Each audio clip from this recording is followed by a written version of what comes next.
Hello there, welcome to the Saroy channel and welcome to my Omnibus series. I've got so many of these omnibuses that are going to come out so that you'll be able to listen to an hour's worth of stories, which I know you're going to love. You know, the thing is that telling stories is such a fine art, and it's something that was practiced hundreds of years ago when people didn't have the technology that we have today.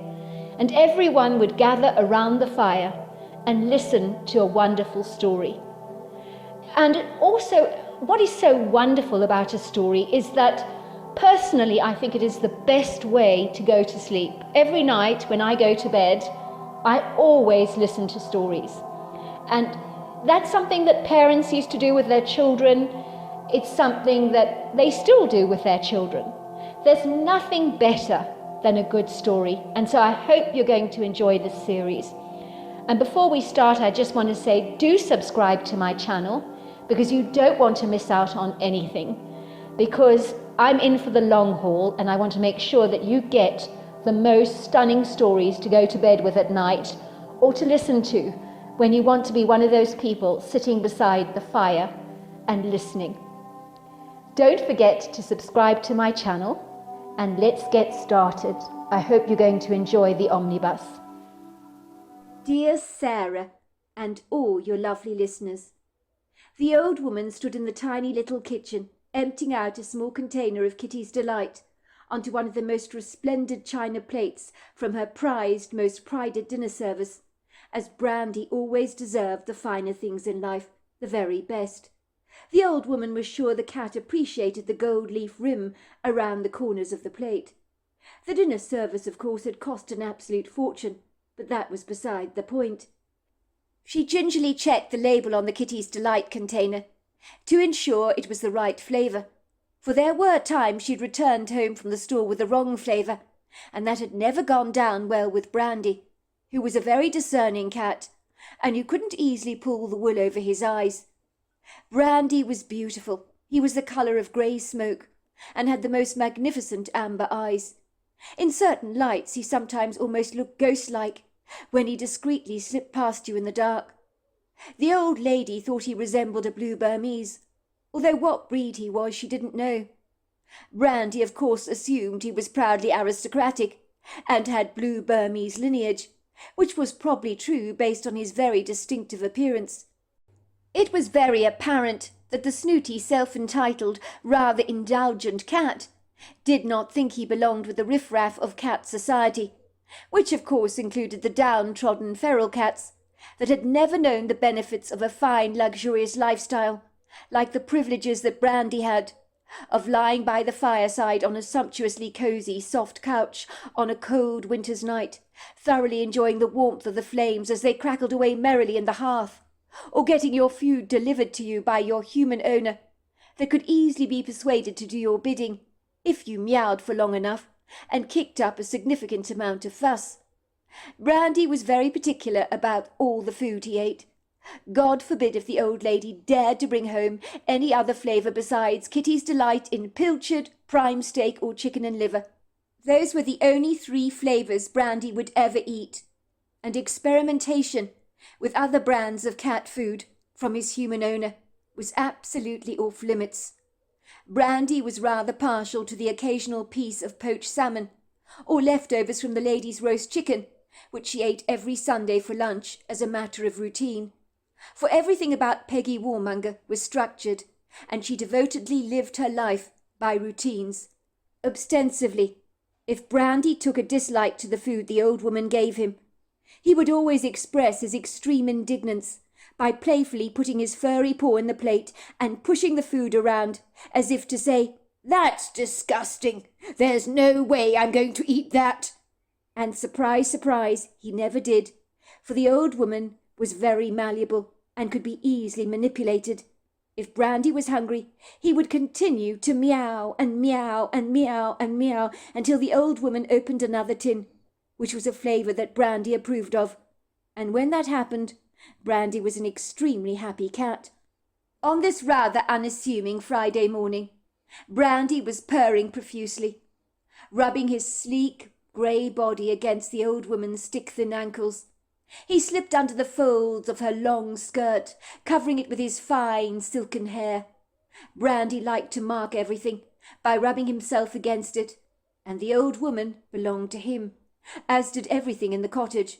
Whether the old lady knew this was irrelevant to the very presumptuous cat, who didn't take kindly to the long stream of visitors that would let out the other side of the cottage for holiday breaks and weekends.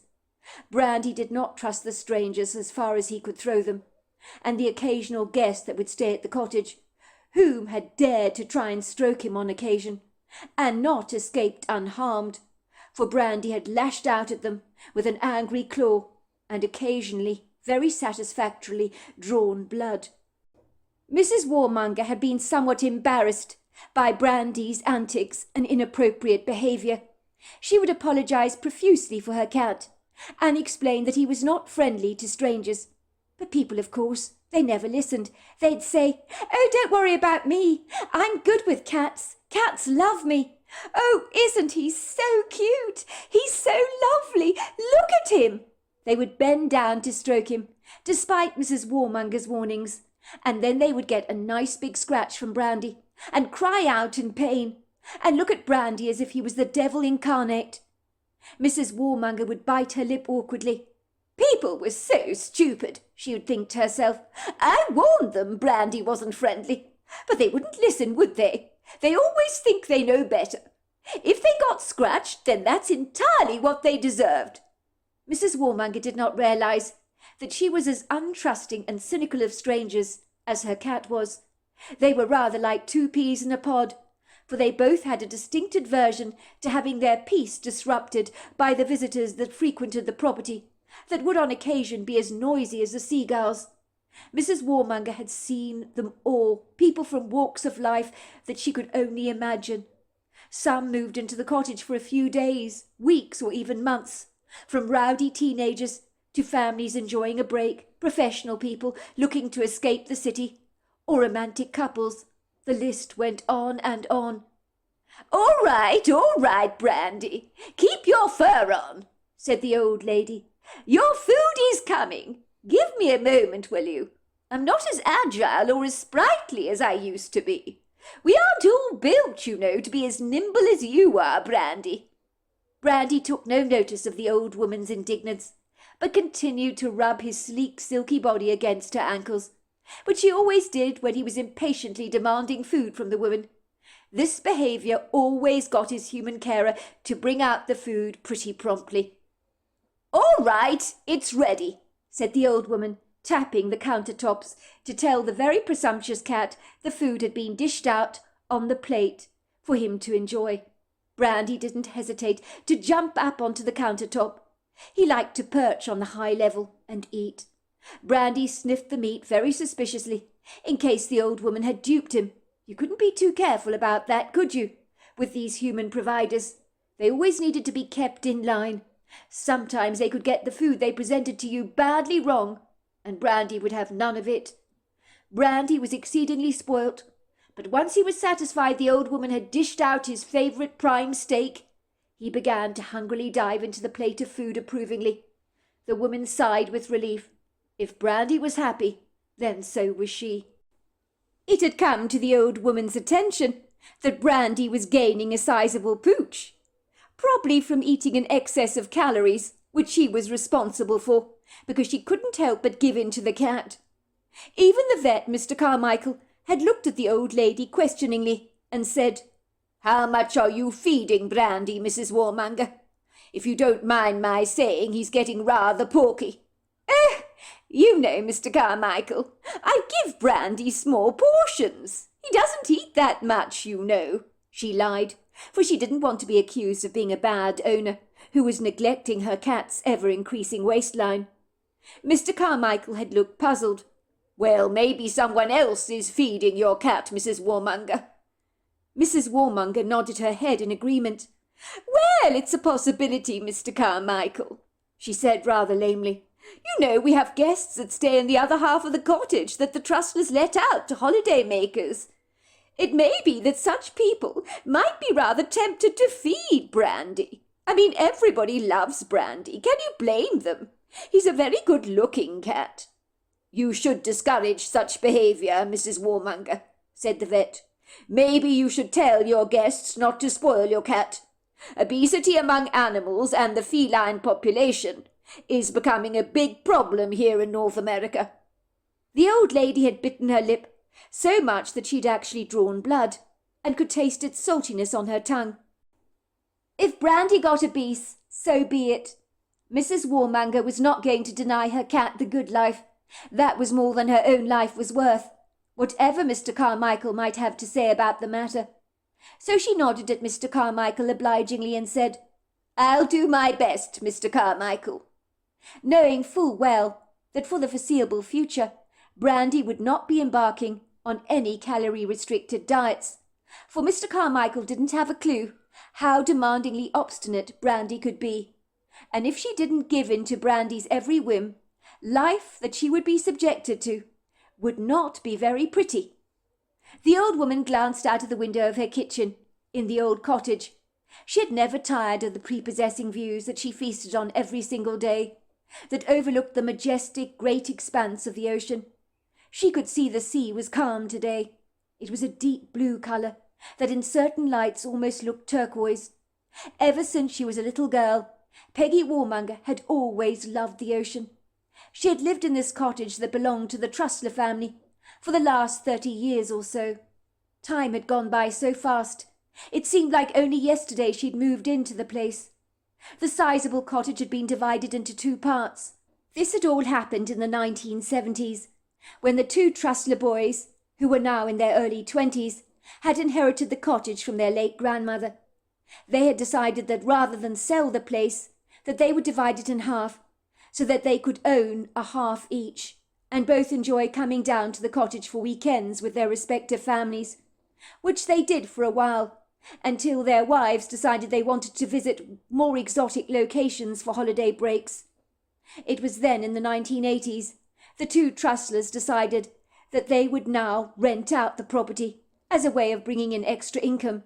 Keeping their grandmother's house seemed like a good idea, for they had no desire to sell. That was when Peggy Warmonger had moved into Dreamy Heights.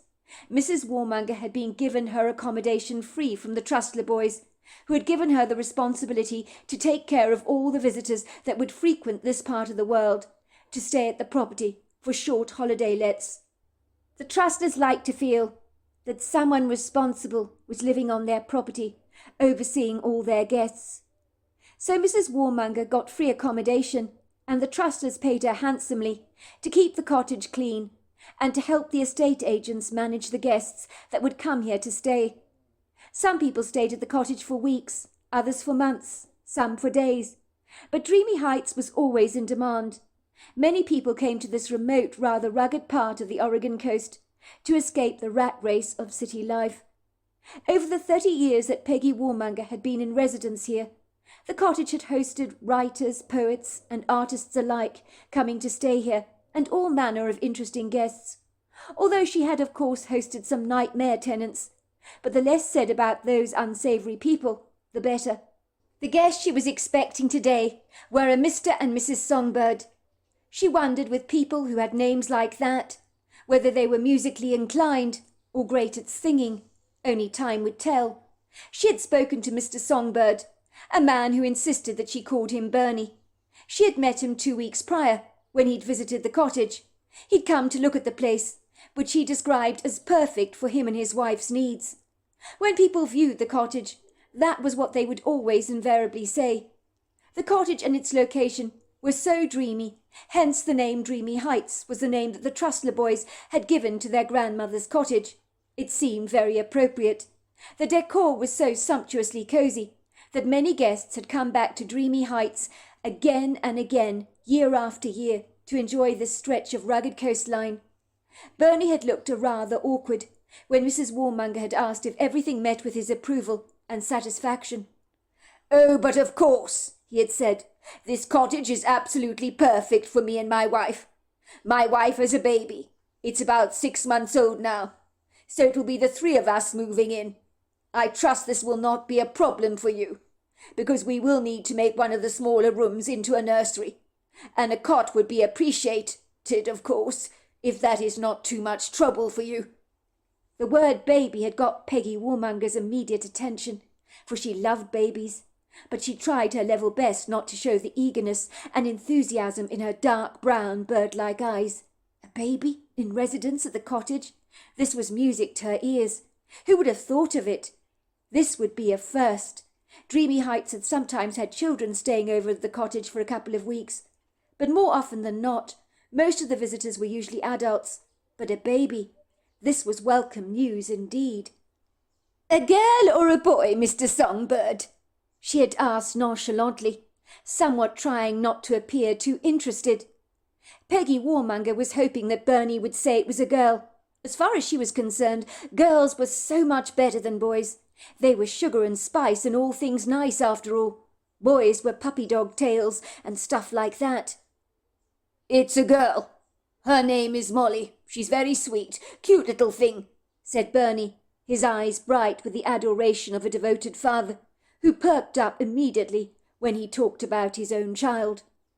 "Pretty name, Mr. Songbird," said Mrs. Warmonger approvingly. "I'll set up a cot for you in one of the small rooms and make it into a nursery. It'll be opposite the main bedroom. It won't be a problem, I can assure you of that." "I hoped you would say that," said Bernie. "I appreciate that very much, Mrs. Warmonger." He paused for a brief moment, as if he was somewhat hesitant to speak any further. "Just one more thing, Mrs. Warmonger. My wife, well, she's been suffering from postnatal depression, and so that's why I thought living here for a while might lift her spirits. I think coming somewhere quiet and rather remote and wild would do her the world of good. That's what her psychologist believes anyway. She needs her space, you see. This will be the quintessential opportunity for her to paint and read and generally relax, if you know what I mean. She's been very highly strung of late." "I see," said Mrs. Warmonger, clenching her lips tightly together, for Peggy Warmonger never liked to express her emotions, and she never wore her heart on her sleeve. As far as she was concerned, showing your feelings was as vulgar as hanging out your dirty laundry for all to see. Mr. Warmonger flushed, his skin going the colour of a pink peony. He then continued, "The doctor gave my wife meds. They've helped a lot, of course, but he did recommend it would be worth my wife's while to have a break. I wanted to find the perfect cottage on the coast, not far from where I work, so that the commute won't be too bad. I'll be working in the Coo Bay area. My company is setting up a business there, you see. I'm overseeing the start-up for about 6 months or so. My wife might be alone in the cottage for long hours. That concerns me a little, Mrs. Warmonger, as you can imagine. So I was hoping, if this is not too impertinent of me, that as you're living on the other half of the cottage, that you might keep an eye on her, just to make sure she's all right." "But of course, Mr. Songbird, I will be delighted to help in any way that I can. But I hope you don't mind me being rather blunt and impertinent, if I may. But your wife, she's not a suicide risk, is she? It's just that it should concern you if she is, because we've got some dangerous cliffs around here, and I would hate to think, well, you know—" Mrs. Warmonger could not complete her sentence, because she felt incredibly uncomfortable discussing Mr. Songbird's wife with him, especially as she didn't even know the woman. "No, I'm glad about that, you can rest assured. She's not a suicide risk. She's been battling depression, that's all. But she would never ever dream of harming herself or the baby. Little Molly means the world to her." "Well, I'm very glad to hear that, Mr. Songbird," said Mrs. Warmonger. "I'll try to keep an eye on her." "I'm very grateful, Mrs. Warmonger, very grateful indeed. You have no idea how much I appreciate that. We will take the cottage for the next month or so, and if things go swimmingly for us, we may end up staying for 6 months. We will see where we go to from there." Mrs. Warmonger glanced out of the kitchen window on this Friday morning, when she was expecting the songbirds soon to arrive. She never checked the regular forecast on the radio. It was notoriously unreliable. She was rather bemused that over the years the meteorologists, with all their high technology, got the weather so horribly wrong over and over again. Mrs. Warmonger only had to observe the colour of the ocean with her naked eye, and she would always be able to have a sense of what the weather would be like that day, and her deductions were always right on the money. This morning the prognosis for the rest of the day was not that great. The sky was an ominously grey colour. The dark blue colour of the ocean suggested that this was going to be a rather overcast day, with plenty of misty cloud cover and a light wind, with a very high probability of light rain. Why Peggy loved the ocean she did not know, but the ocean was a part of her as much as her own breathing was. She couldn't imagine living anywhere else in the entire world but here on the spectacular Oregon coast. Yes, she would admit the water was cold here, unlike in Florida, but she liked it that way. Besides, she'd never been much of a swimmer. Every morning, like clockwork, she would sashay down the beach, regardless of how bad the weather was. And sometimes, if she was incredibly lucky, little Brandy would follow behind her, like a small devoted dog. No doubt the cat, like everything else, believed that this craggy, rather rugged stretch of coastline, which in reality was rather a small beach, if you could call it that, surrounded by uneven, rather jagged cliff faces, and rather precarious, irregular-looking rocks that clustered together on the edges of the beach to form what Peggy would describe as rocky islands, abundant with sea life. The little beach was fringed on the right-hand side by a heavily wooded area, with pretty little footpaths that would lead you down crooked, rather unpredictable trails to other miniature beaches on this stretch of coastline. When Mrs. Warmonger's dog, Mr. Rochester, was alive, he was a black Labrador. He had the time of his life trotting down some of those trails. A lump came to Mrs. Warmonger's throat when she thought of her beloved dog, because she rarely missed him so much. But old age had got him in the end. "Now that you've been fed, Brandy, I'm going to check on my babies," she said. The cat meowed, and Peggy happily sauntered off to the nursery, that was papered in a pretty yellow and white daisy design. There were 2 white wooden cots in the nursery. There had, of course, been 3, but she had placed the 3rd cot in the nursery next door for the songbirds to use for their 6-month baby girl called Molly. She'd even gone to the trouble of painting the little room yellow and putting up small teddy bear stickers on the wall, so the room looked like a nursery, and she prided herself with the great job she'd done. The baby would really like this room, she was sure of that. Peggy glanced over at the 2 cots in satisfaction, reaching out to grab one of the little bundles, which she cradled lovingly in her arms. She loved little Viola, with her soft dark baby hair and purple blue eyes that stared up so innocently into her face. She rocked her baby gently in her arms, making little shushing noises. "There's a good girl. Aren't you being so good, Viola?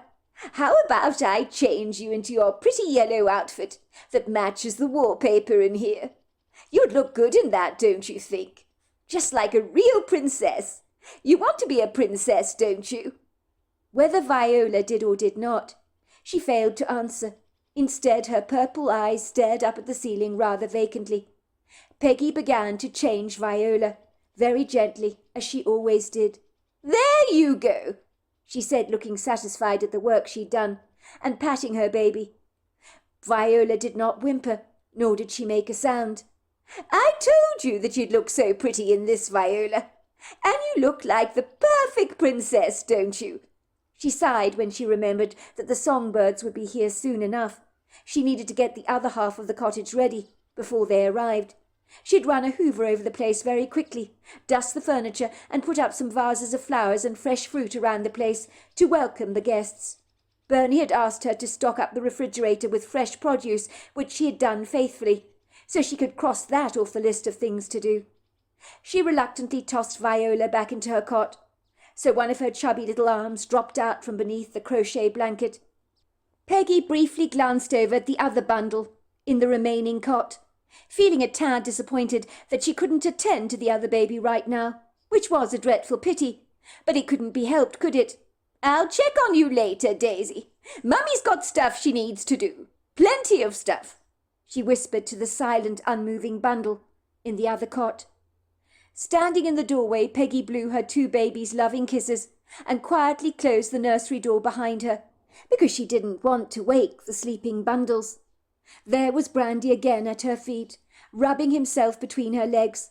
It seemed now Brandy, who had been demanding food only moments before, now wanted attention from Peggy Warmonger.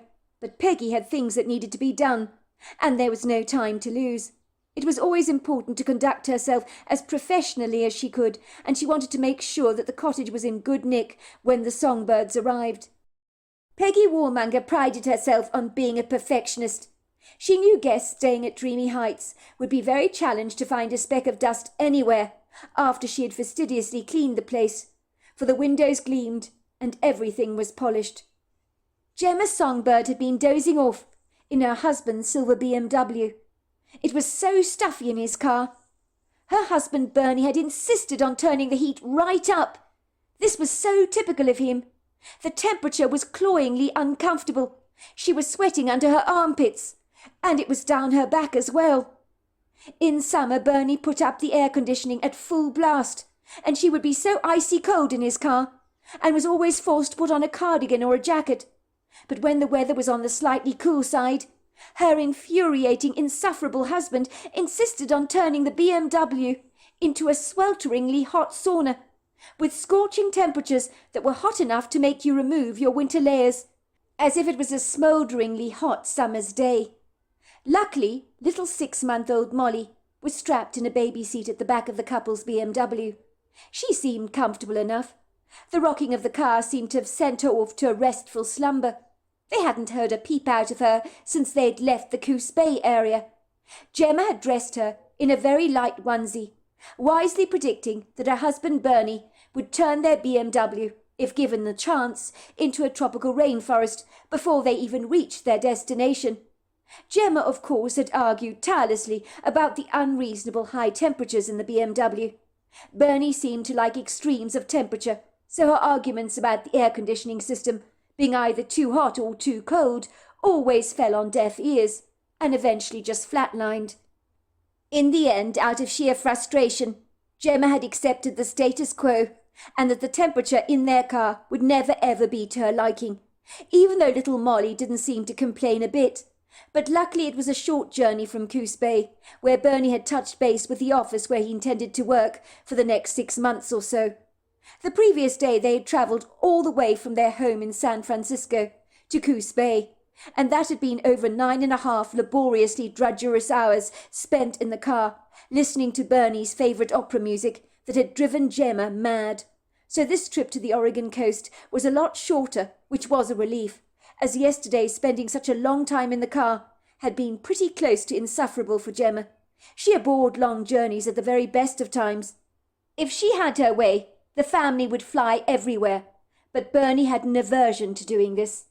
Gemma's husband Bernie worked for a boutique company in San Francisco, where the couple currently resided. He had agreed to oversee the start-up company in Coos Bay. Bernie rarely wanted to get Gemma out of San Francisco for a while, but he had been met with a staunch resistance from his wife, who didn't enjoy being thrust away from her comfort zone like this, and was not agreeable to a change of any kind. Gemma adored San Francisco, and was very unenchanted by the idea of moving away from the vibrant, rather noisy city where she lived, even if it was only for half a year. As usual, Bernie got his way. He could be remarkably persuasive when he wanted to be, which was probably why he was so good at his job. Coos Bay would be under a 2-hour commute to this obscure little cottage on the Oregon coast, where they would be staying. But Bernie had insisted such a commute was not a big deal for him if he left very early in the morning. Coos Bay was the largest deep draft port between San Francisco and Puget Sound in Washington state. On this shorter trip, Gemma had fallen asleep, but her head banged lightly against the passage side window, and when it had hit the window far too hard, she'd finally opened her eyes. She could smell the scent of fresh apple, and heard her husband Bernie making loud crunching sounds with his lips as he chewed into the apple hungrily. "Why do you chew with your mouth wide open? I can hear you from here, Bernie. I can't believe you. You're eating again. We only ate breakfast 2 hours ago." It was true. They'd only eaten breakfast a couple of hours earlier, after they left the B&B that they had been staying at overnight. Gemma was still feeling substantially full, after their kind host had insisted on cooking them a hefty breakfast and plying them with enough food to feed an entire family of 5. "You, my dear, look like you need feeding up," her host had said pointedly to Gemma. "There's nothing on you at all, my dear. But hopefully, while you're staying at the coast, you'll get some flesh on your young bones. The sea air can make you very hungry, you know. It's hard for me to believe you gave birth to a baby. Your figure is so trim." In the last 6 months, Gemma had lost a great deal of weight, so she was very skinny these days, and everyone told her how incredibly lucky she was to be this way. But at this point in her life, with the depression she had struggled to overcome, lucky was almost certainly the last word Gemma would have used to describe herself. These days she barely recognised the gaunt, very pale face staring back at her in the mirror, her blue eyes almost bulging out of their sockets, while her dark hair had lost so much of its lovely gloss. "Are we nearly there, Bernie?" she asked, slightly impatiently, as she glanced out of the window. The views over the ocean were spectacularly beautiful. Even she had to admit that, ever so begrudgingly, as she really didn't want to be here. She could see that her husband Bernie was driving over a very steep cliff edge in what seemed like a wild, untamed part of the coast, where stretches of unabashful dark ocean stretched out before them under a shimmering, rather overcast sky that looked lugubriously sorrowful, almost as if in any moment some rain might just burst out of the clouds and begin to sprinkle their car with some ethereal feather-like droplets of water. Bernie turned around to give his wife a rather smug grin. He couldn't help himself. He felt very pleased with himself to be here, and to escape San Francisco. "Look, it suspiciously looks like it might rain. It's become incredibly overcast, has it not? The good news is if my GPS is accurate, which I believe it is, we are nearly there. Not long now. For a while you dozed off there." "Well, are you surprised, Bernie? It's so stuffy in this car. Really stuffy. Must you always put the temperature in here so high? You're a salamander, I'm telling you. I can't believe we haven't heard a peep out of Gemma. You'd think she'd be complaining bitterly about the heat in here. I'm actually sweating in the car. Water is literally running down my back. And I'm not joking either." Bernie frowned. "Must we go over this again and again and again, Gemma? You're beginning to sound like a broken record. The temperature in this car is perfect. I don't like driving when it's too cold. It affects my fingers. Anyway, if the temperature was so bad, don't you think we would have heard some noise out of Molly? Babies are very sensitive to temperature fluctuations, you know." "If you say so," said Gemma, making a disagreeable face. She almost wished her 6-month-old baby would have made a sizable fuss, so that Bernie would have been forced to turn the temperature down. But it seemed little Gemma, much like her father, seemed to enjoy living in a sweltering sauna. Bernie opened the window to discard his apple core, allowing some cool briny breeze to enter the car, which was pleasantly invigorating, and for a brief second brought much-needed cool air into the car. Gemma secretly wished he'd keep the window wide open, but that was never going to happen. They drove through a small town and past a scattering of pretty little houses that looked picture-perfect along the way, against the undulating hilly slopes that overlooked the coast. Even Gemma found herself thinking how pretty it was, as she observed a couple of seagulls soaring into the sky. Before long, Bernie's car rolled up a steep elevation, and then there, nestled in a rocky outcrop overlooking the ocean, was a perfect-looking cottage that looked like something Gemma had seen in the Scottish Highlands when they had visited Scotland to stay with Bernie's grandparents, who were both of Scottish lineage.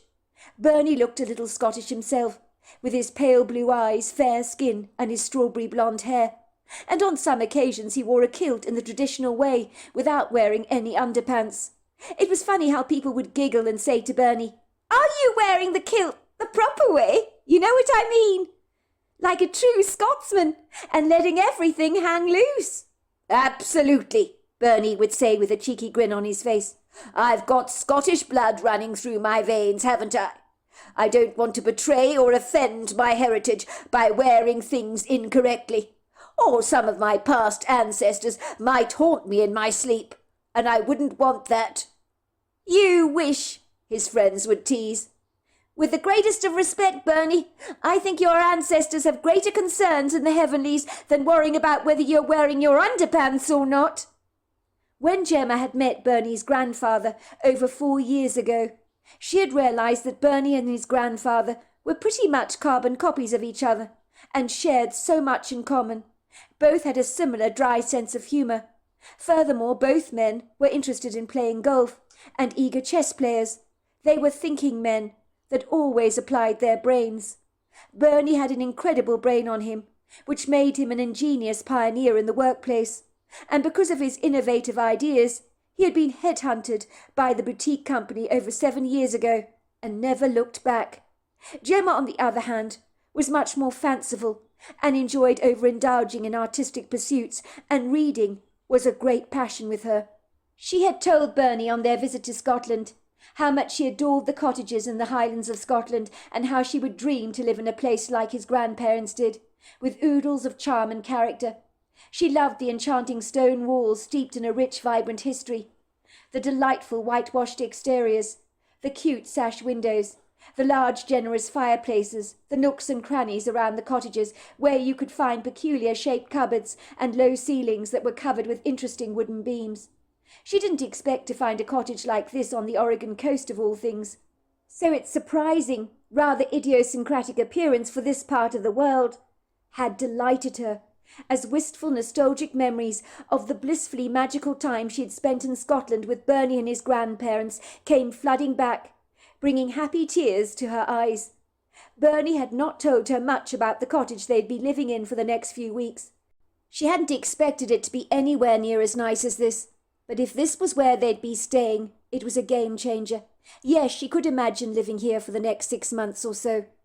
The idea had been for the couple to find a cottage to rent for a few weeks in a remote place on the Oregon coast, and if it worked out, they'd stay here for 6 months and then return home to San Francisco. But Dreamy Heights embodied charm and character. It was only a pity that, according to Bernie, there was an eccentric old woman living in the other half of the cottage, who Bernie described as a little aloof. Gemma would have liked to have the whole cottage to herself, but you couldn't have everything, could you?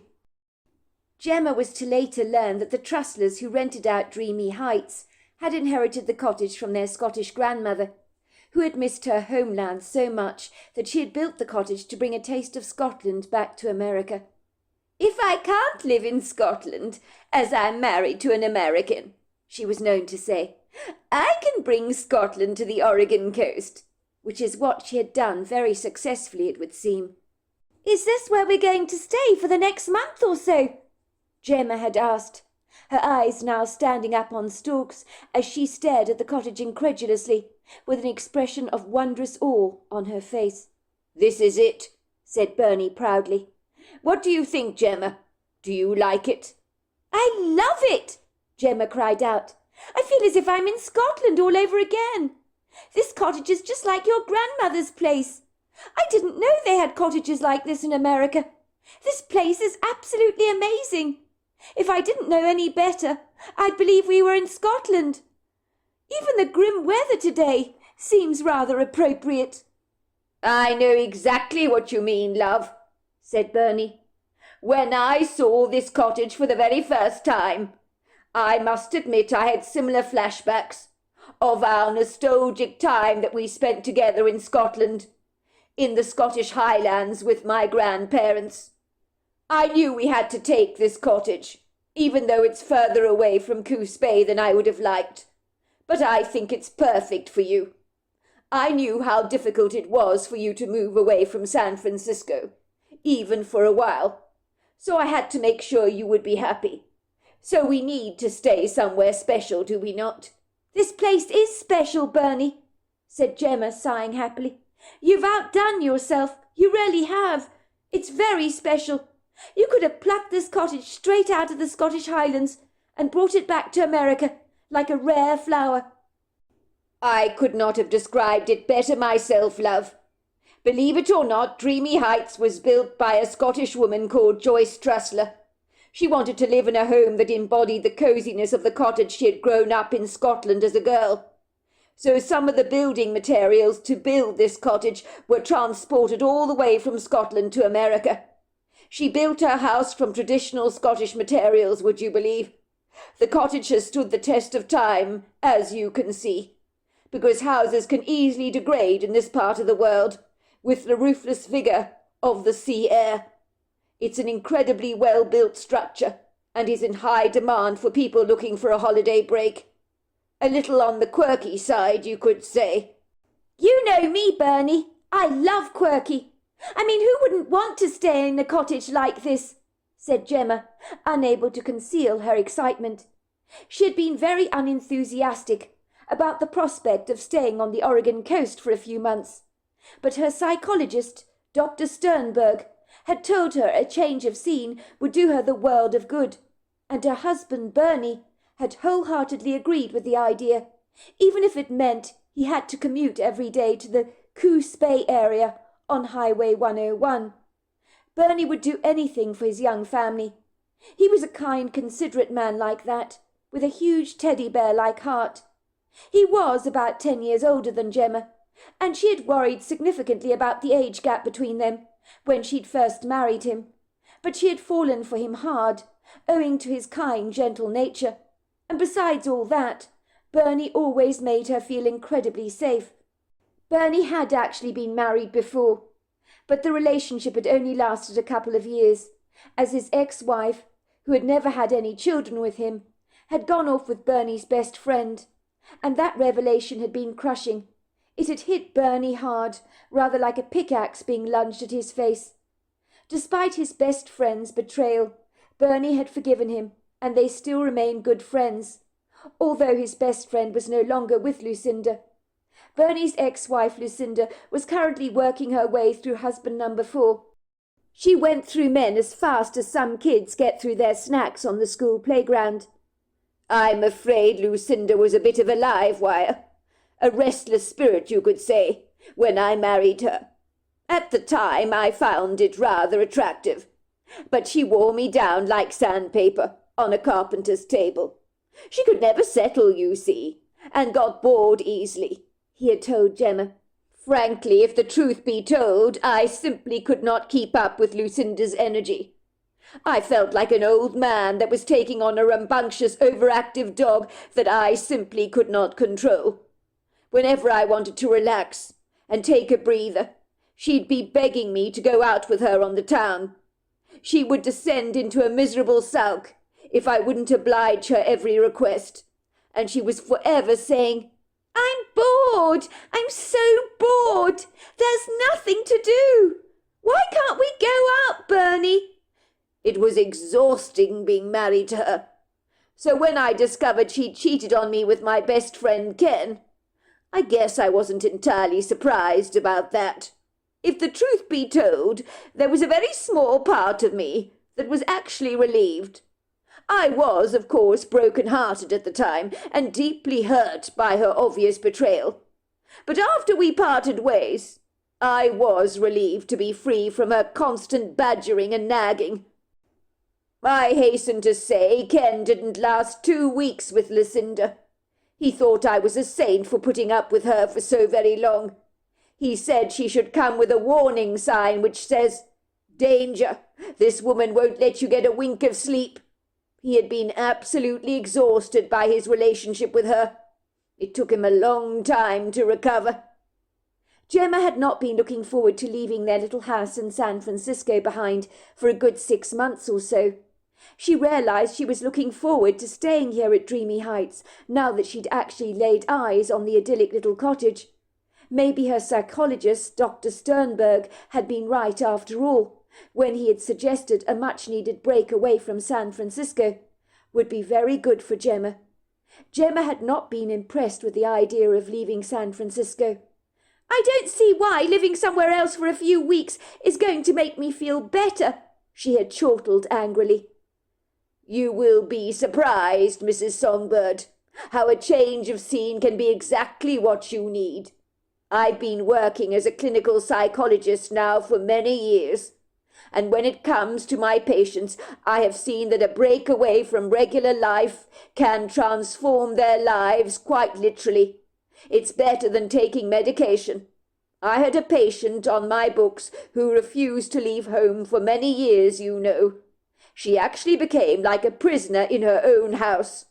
She wasn't afraid to go out, of course. That was not the problem. She just didn't want to leave the house, and there is a difference. Finally, I managed to persuade her to go on a 6-week cruise with her husband. She was as obstinate as you are, insisting that going away was not going to make any difference to her. Anyway, I hasten to say she returned to my offices after her holiday break, and she was quite a different creature.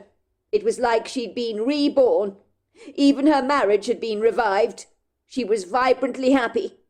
She went off all her medications and now makes a habit of getting away as often as she can with her husband. It might have worked for her, Dr. Sternberg, Gemma said ruefully, but it doesn't mean it's going to work for me.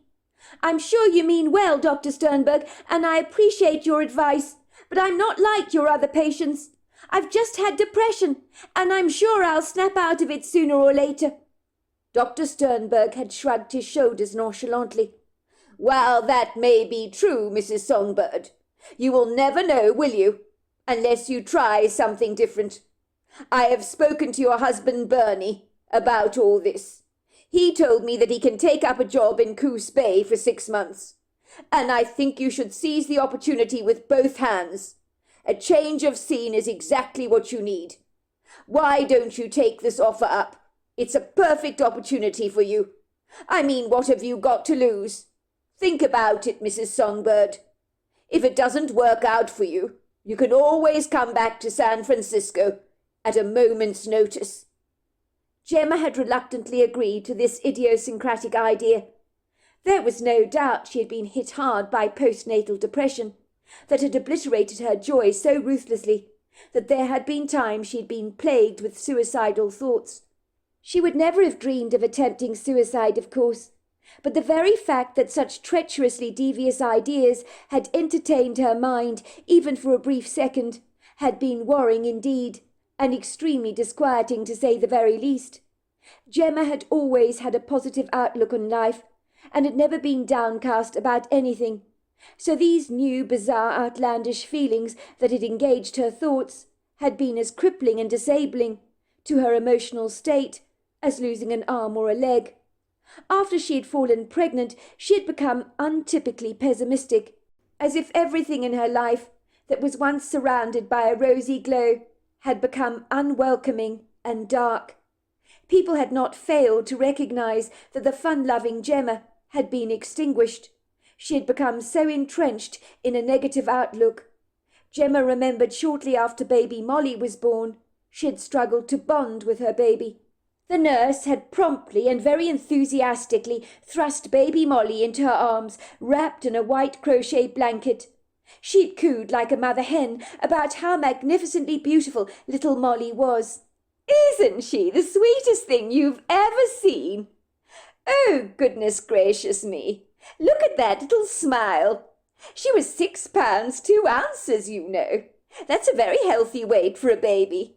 You gave birth so quickly, didn't you, Mrs. Songbird? Some are not so lucky, you know. I think little Molly was very eager to be born, don't you? You're going to make a very good mother, Mrs. Songbird. I know you are."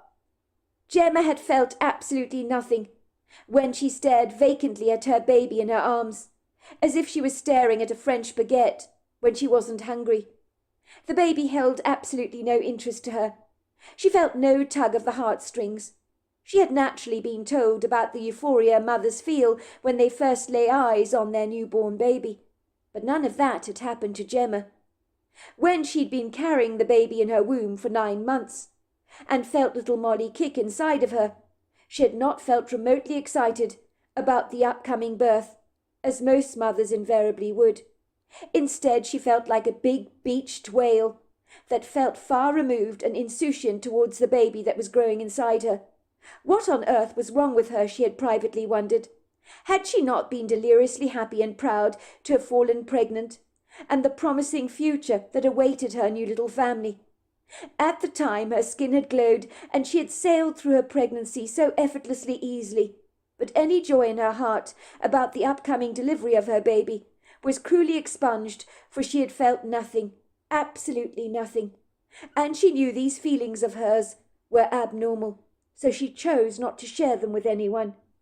She had tried desperately to pretend she was deliriously happy to be a mother, when she was anything but she didn't want to appear ungrateful about this magnanimous gift from God, for she knew all too well how some women struggle to get pregnant.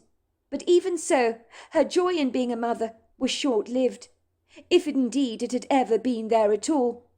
Gemma had found it a laborious battle to love her baby, but despite her best efforts, her emotions towards little Molly were vacuously empty. Instead, she began to feel resentment towards Molly, as the baby greedily demanded her attention and time. She had felt as if she'd been plunged into a deep, dark, underground, cavernous cave where there was absolutely no light. She had thought she'd love being a mother, but after Molly's birth she had viewed her baby as an impostor, as if little Molly had treacherously wormed her way into their lives without ever being invited, like a worm in an apple. But the reverse was obviously true, as Gemma, when she had fallen pregnant, had been longing for the baby.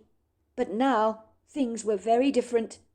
Gemma had found it infuriating when baby Molly demanded to be fed or needed her smelly diaper changed, or when she cried out with an ear-piercing shrill scream in the middle of the night and disturbed Gemma from enjoying a peaceful and good night's sleep.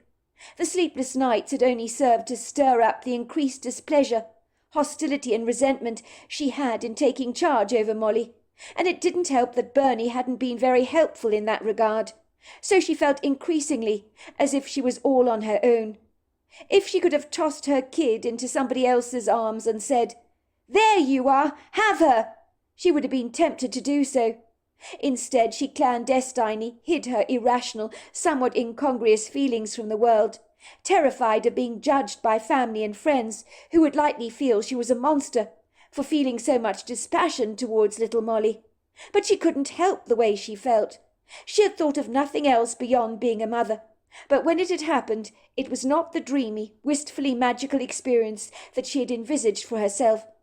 Nobody warned you that having a baby was not a bowl of cherries, nor did they inform you about what tedious, self-sacrificing hard work it was to become a full-time mother, and how your life was no longer your own. Nobody ever told you that. Gemma soon realized that she needed help, when one day she was bathing little Molly, when a tiny little voice crawled vindictively into her head and said to her, "If you dunk your baby under the water, she'll drown, and then this will be all over, and you won't have to be bothered about her any more. Go on, do it, do it. It'll be over soon, very soon. Just do it, Gemma, do it. You know you want to." The nagging voice pestered Gemma relentlessly, as if begging her to do something heinously evil and unforgivable. "No!" Gemma had cried out. "No, I can't do that, and I won't do that. I'm not that way. I'm not a monster." "Oh, but you can. You can do it, Gemma. Do it," the voice demanded. "Think about it. It'll all be over. Admit it. You don't love little Molly. Your life will be so much better without her. Think about how free you'll be. You'll get your independence back, won't you? You won't be woken up in the middle of the night to feed her. You won't have to make her a warm bottle or change her hideously smelly diaper. You'll be free, like you were before you ever fell pregnant. Think about it, Gemma."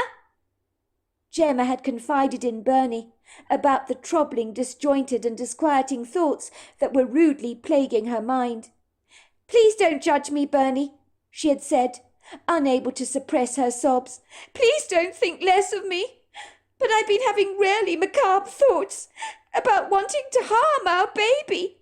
They're not my own thoughts, Bernie, I promise you. But there's a voice in my head that keeps begging me to hurt her, and it won't go away. I don't know where these thoughts are coming from, Bernie. They're almost demonic. I'm scared of my own self. I can't even trust myself with our baby. I don't know what I'm going to do, Bernie. I think I need help.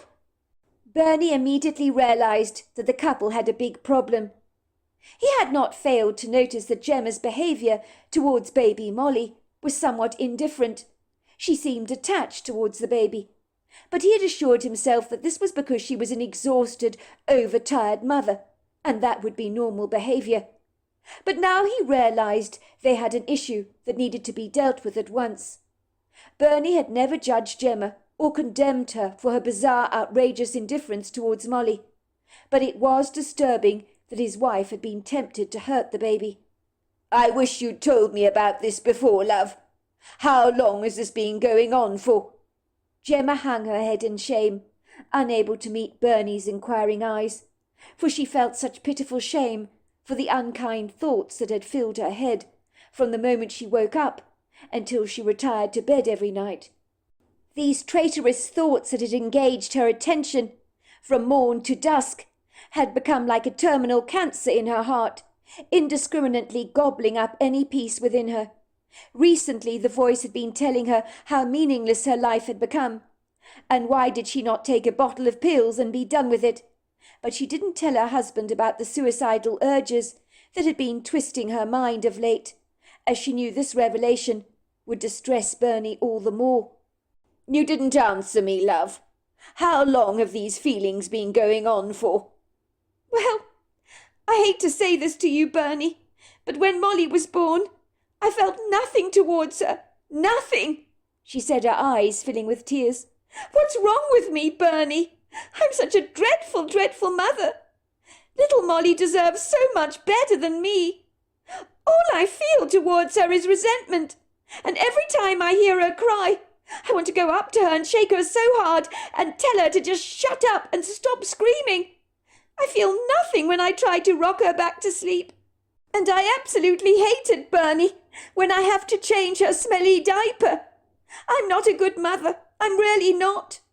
The truth is, Bernie, I don't even know if I even like her terribly much. When I look into our baby's eyes, I feel absolutely no emotion. None of this is maternal, Bernie. I don't have the feelings other mothers talk about. What is wrong with me? Am I a monster, Bernie? Sweetheart, don't blame yourself for this. I believe this kind of thing happens to a lot of women. It's not spoken about much because people are ashamed to speak of such things, but I do know it goes on. I once read somewhere that an actress, now I'm trying to think of her name again, I think she starred in that movie Blue Lagoon. What was her name again? You're talking about Brooke Shields, is that right? Yes, Brooke Shields. You've got a good memory there. Well, she suffered from very serious postnatal depression, I believe. I seem to remember her talking about wanting to drive into a wall after her baby was born to kill the both of them. I gather she was very depressed. I'm sure she experienced a similar insouciance to her baby as you do. But I think she realized she needed help, just like you have. And that is a good start. Do you think that's my problem? Asked Gemma. Do you think I'm depressed, Bernie? I think you are depressed, Gemma. It's not like you to feel this way. You were very excited about falling pregnant, were you not? During your pregnancy, you weren't in a good place. I could see that. But I never expected you to feel this way towards little Molly. But I have been seeing how downcast you are of late, and that has been a concern to me. But all this time I just thought you were terribly tired. I had no idea you felt this way. I wish to goodness you had told me this earlier. When I fell pregnant, Bernie, I was so excited. We both were. We danced around the kitchen with excitement because of the great news. I couldn't wait to become a mother, and you couldn't wait to become a father. But when I fell pregnant and started to carry the baby, and as the baby grew in my womb, I resented her before she was born. Now you have to admit, Bernie, that's not normal for any mother to feel that way. Gemma, I'm sure what is going on here is that it's your hormones that are out of whack. We're going to get you the help, love, that you need, Bernie had assured his wife tenderly. I'm sure before long you will be as right as rain. It is not like you to experience emotional deficits like this, and to be so out of sorts. You're one of the most loving, kind people that I know. But let's just say, when we become overwhelmed by the issues of life, the cracks can begin to show. And if you don't fix them and give them attention, they can get progressively worse. Bernie had taken his wife to a psychologist called Dr. Sternberg, who specialized in cases of postnatal depression. As he had expected, Gemma had been diagnosed with the condition, which Dr. Sternberg assured her was a condition that afflicts many women like herself. He told her that the voice that she'd been hearing in her head was not some form of weird psychosis, but her subconscious mind trying to unburden her from the strangleholds in her life that had overwhelmed her so much.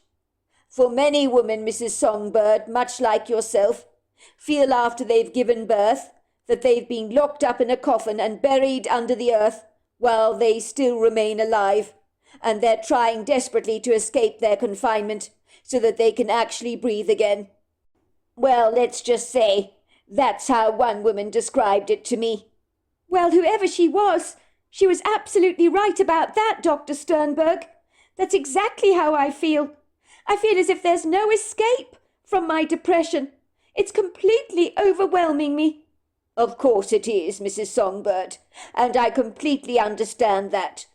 But if it's any consolation, I've seen women in a much worse state than you are, he assured her.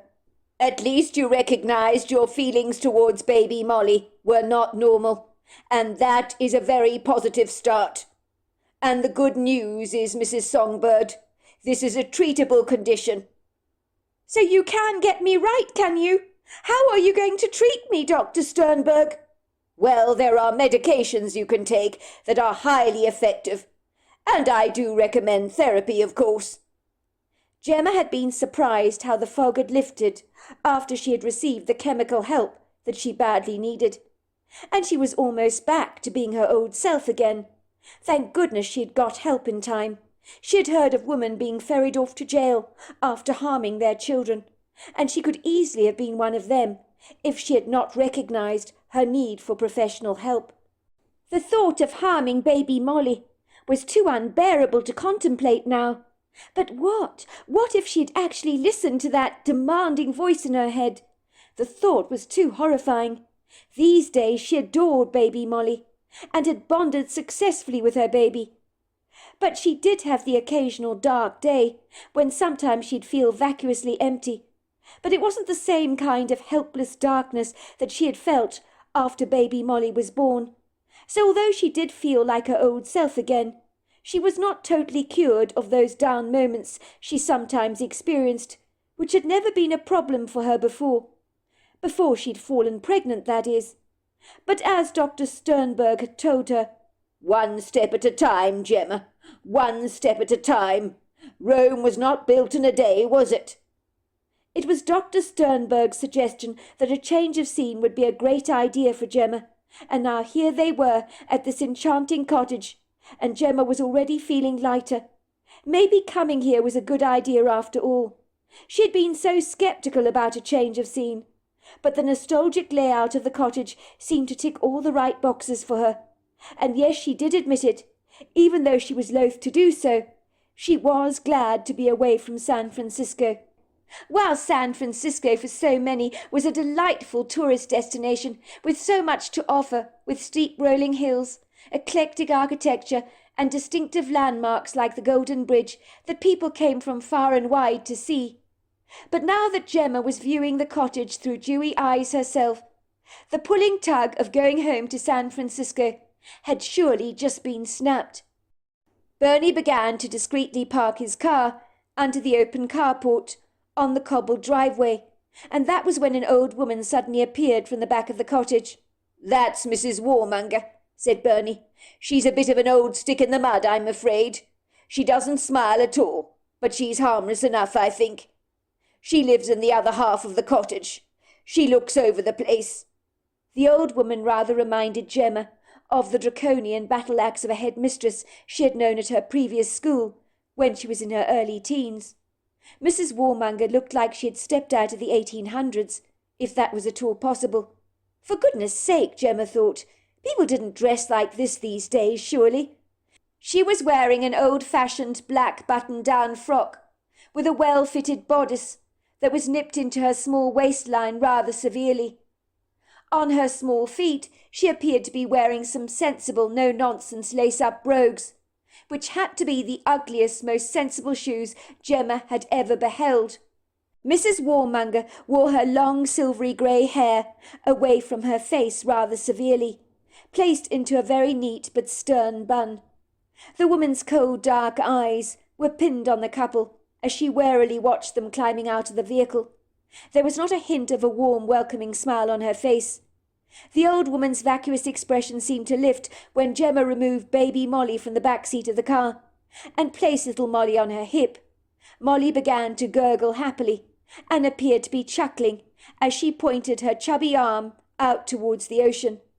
Bernie was sure he'd seen a look of intrigue on Mrs. Warmonger's face, but the look was so fleeting he wondered if he had imagined it after all. It was difficult for Mrs. Peggy Warmonger to look away from baby Molly. She had never seen such a beautiful baby in all her life. How she longed to hold the baby, to cuddle it close to her bosom, like she did with Daisy and Viola. But there was no way to a couple of strangers she'd dare wear her heart on her sleeve. That would not be becoming at all. "I hope your journey was satisfactory and not too unpleasant," she said, handing Bernie a key to the cottage. "I'm Mrs. Warmonger," she said, introducing herself to Gemma and reaching out with a cold hand to shake Gemma's. "Welcome to Dreamy Heights. I hope you will have a very good time while you're staying here. If there's anything you should need, you only have to ask me. I've set up a nursery for your baby. I hope it meets with your approval." Mrs. Warmonger presented Gemma with a car key. "I understand from your husband that you will need to be using a car to get to the local town. I hope the red Peugeot will suit you fine. The trusters say you are welcome to use the red Peugeot. Well, I understand that you, Mr. Songbird, are having your vehicle delivered to you from your company. Is that right?" "That's right. Thank you very, very much, Mrs. Warmonger." "She's not terribly welcoming, is she?" said Gemma. "She looks as overcast and grey as the day itself. I hope we don't have much to do with her, and that she keeps herself to herself and minds her own business. She's as stiff as a starched table napkin." "Don't give her too much of a hard time, love. You don't know her story. For all you know, she may have had a hard life. I gather it's just her and her cat Brandy living on the property in the other half of the cottage. But I don't get the impression she's ever been married. Maybe she's a lonely old woman, so don't be too tough on her." 2 weeks later, Gemma had happily settled down to a routine at Dreamy Heights. The cottage lived up to her expectations in every way, while the stunningly spectacular idyllic views over the coastline were prepossessing to say the very least.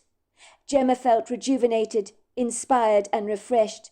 The sea air was doing her the world of good. She was sleeping so much better than she had done so in a long time.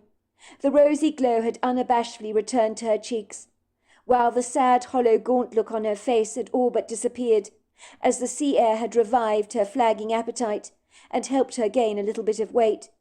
She had seen Mrs. Warmonger every day very briefly. It would seem when she popped over to the cottage to ask Gemma if everything was satisfactory. When Gemma walked past the other half of the cottage, she had seen the net curtains twitch. She thought she had seen the ambiguous silhouette of Mrs. Warmonger staring out after her. She could sense Mrs. Warmonger's prying eyes drilling rudely into her back, as she eagerly descended down the long, steep stone steps that were embedded in the cliff face that led down to the beach below.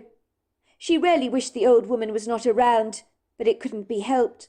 She felt watched all the time. These days she didn't see much of Bernie, because he left for his job in Coos Bay so early in the morning, before Gemma was even awake. She was naturally enjoying being on her own, without so many people around, and when she did feel a wee bit isolated, she'd take a trip to the small town, where people were both casual and friendly towards her, to do a spot of much-needed shopping. People would end up looking at baby Molly and oohing and ahhing over her. On most days Gemma took little Molly to the beach for a casual stroll, strapped to the front of her chest. Dr. Sternberg had been absolutely right.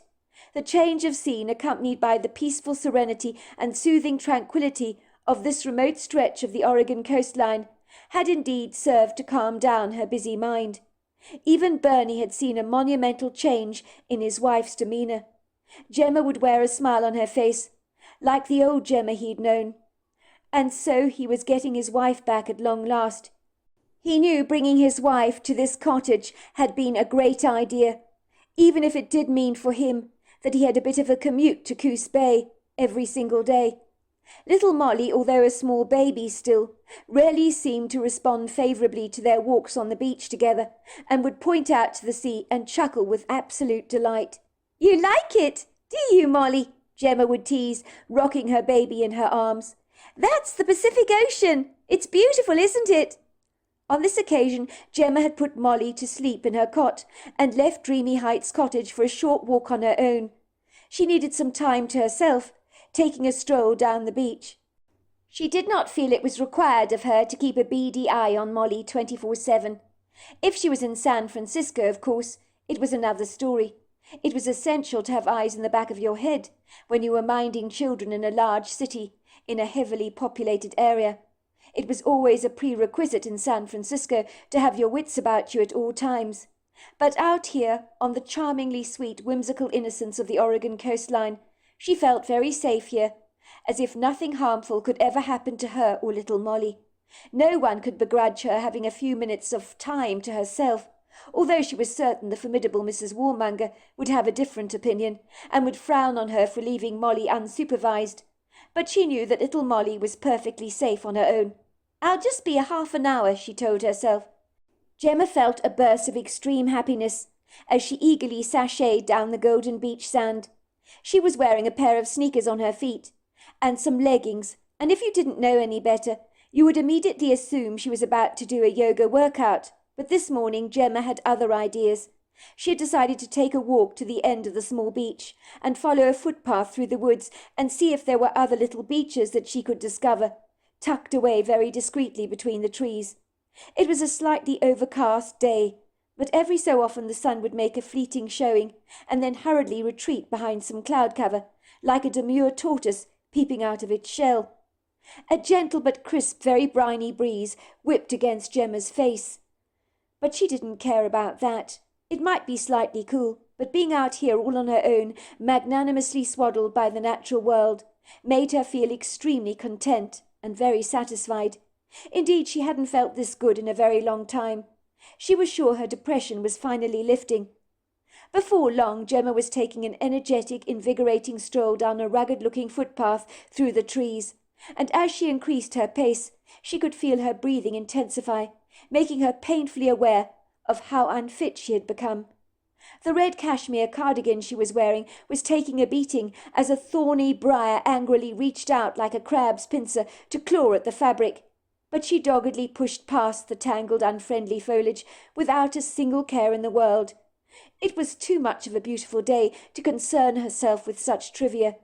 The wood grove was absolutely beautiful, with whispers of soft ethereal light generously spilling through the trees.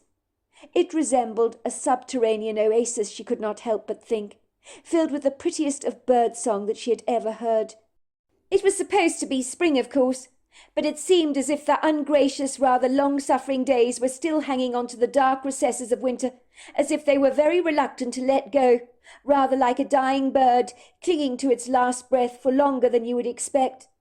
Despite the dogged resistance of a winter passing away, spring seemed to be hinting that she was well on her way, and come hell or high water she'd soon defeat the residues of winter, as she splashed her cheery colours around like the bright paint on an artist's canvas. Some of the deciduous trees in the wood grove were happily showing the promise of brand new foliage, while the rugged footpath was covered with ubiquitous leaf litter and needles left behind from the fall, that were beginning to break down and form a rich, fertile mulch. Gemma was fully appreciating the lovely woodsy smells of the grove that intermingled themselves with the briny sea air and the floral notes from a woodland flower that she couldn't actually identify, for Gemma had never walked through the woods before, so this was a first for her, and she felt as if she'd become one with the trees. All of a sudden, Gemma sensed that something was watching her. She was sure it was a formidable presence of some kind. She was well acquainted with this foreboding feeling when taking public transport in San Francisco, when some weirdo was rudely giving her the once-over. She knew unequivocally someone was there, but felt rather foolish when she glanced around her immediate environment and couldn't see anything at all. She was really enjoying living here at Dreamy Heights, in such a beautiful little cottage, but she was so used to living in a heavily populated area, thronging with bustling activity, and as a consequence of living among so many people from all walks of life, it meant being watched for her by a stranger was not something that was entirely new to her. Surely the meddlesome Mrs. Warmonger wouldn't be following her around in the woods, she wondered. But Gemma had to admit to herself that although Mrs. Warmonger was peculiar, and people did strange things when they were peculiar, she'd witnessed this enough in San Francisco, where being peculiar was sometimes considered rather hip. No, she thought conclusively to herself, Mrs. Warmonger is far too dignified to stoop this low and to follow me around the place. But why was the feeling of being watched really beginning to increase? And it seemed to cling to her, like a tick on a dog's coat, that she simply could not shake off. What's wrong with me? She thought. Why am I engaging in such irrational thoughts? No one is here. What on earth am I like? Gemma finally reached a fork in the footpath that divided into 3 separate paths. The question was, which footpath should she take, as making a decision wasn't always terribly easy for her. She had been told once that this was because she was a Libra.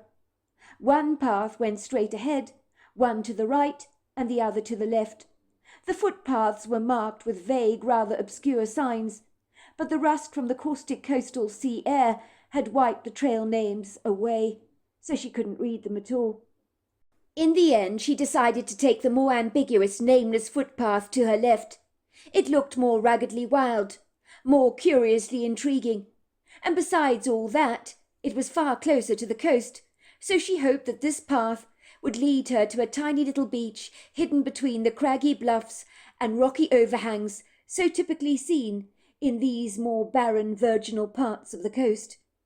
It would seem taking that turning had not been the best idea after all, as the disloyal trail did not suffer fools gladly, and had become decidedly rocky, and began to look ominously as if it wasn't a trail at all. Gemma's adventurous, perfidious journey through the trees became infinitely more sinister, and the pretty bird-song she had enjoyed earlier on had all but mysteriously dissipated, as if the birds themselves simply refused to sing in this part of the grove, for good reason it would seem. A cold, airy, inauspicious chill seemed to run down Gemma's spine, as she surveyed her bodeful surroundings, that seemed to have become inhospitably malignant and balefully menacing. The ancient ungroomed trees were unashamedly barren and naked, devoid of any modest spring foliage. They were gathered together in a misaligned cluster of trees, rather resembling a symposium of very grumpy old men, with gnarled bones and decrepit postures that seemed to be peering down on Gemma from a vast height, like looking at an ant through a pair of binoculars. This confrontational feeling made Emma feel suddenly very conspicuous, almost as if someone had placed her in a jam jar like an insect and was shaking her vigorously around, while studying her with a shameless curiosity that exercised little to no discretion.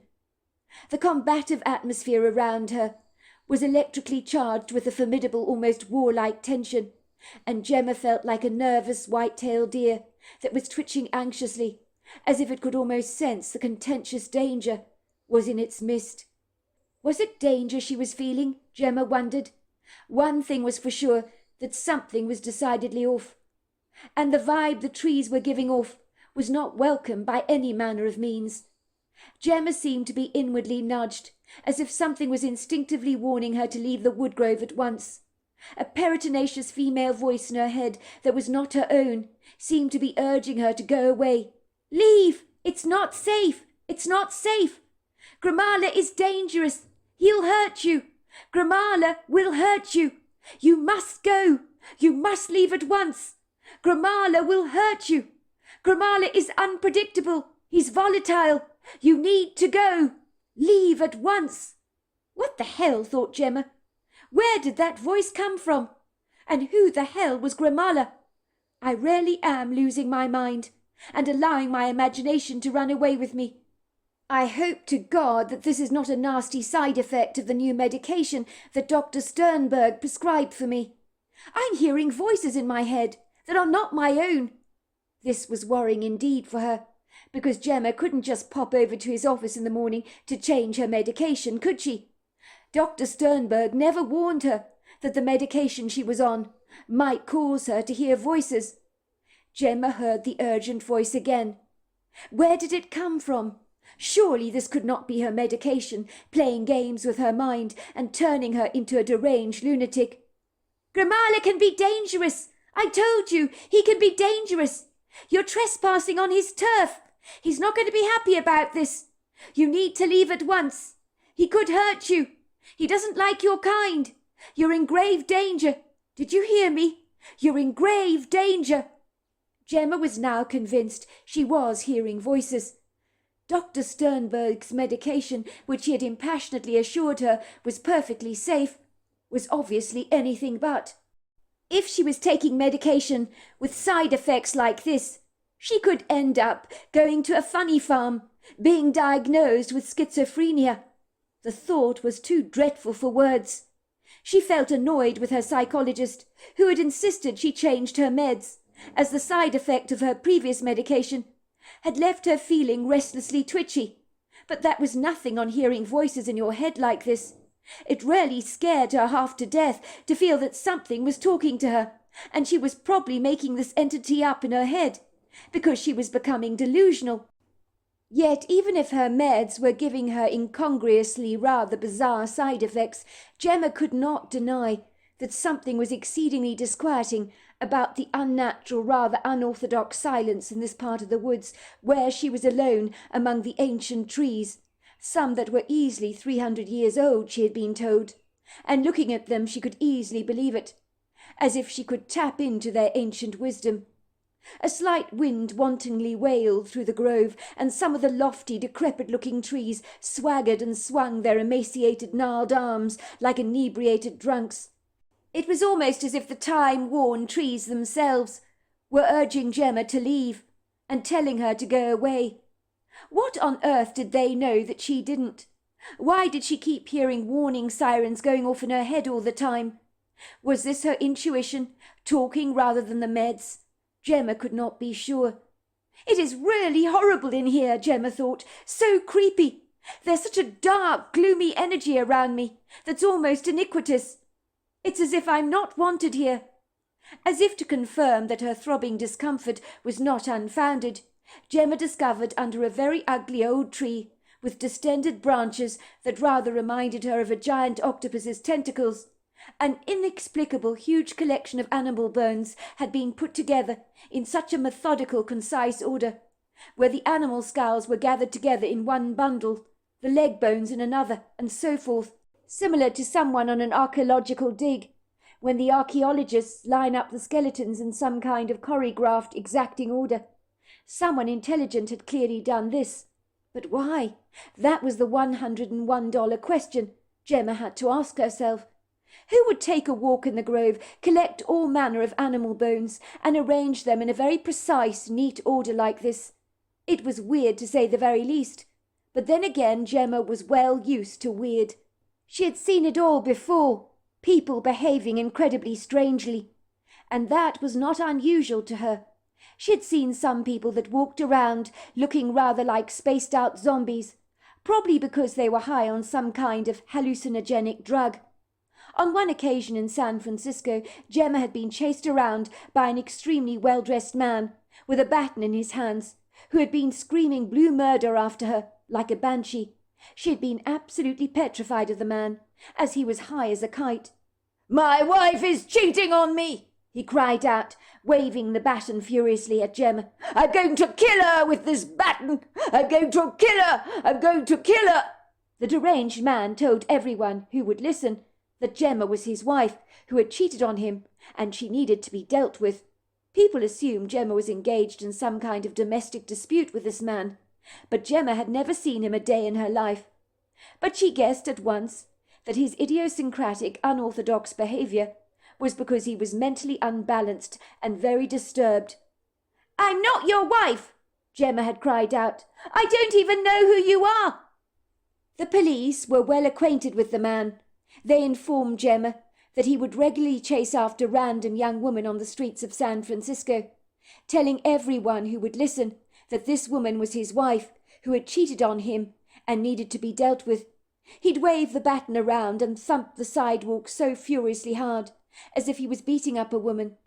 Gemma had run away so fast while he continued to pursue her, until in absolute exhaustion he had slumped to the ground and dropped his baton in defeat and begun to howl like a baby, because his evil, treacherous wife had managed to escape, and it just wasn't fair.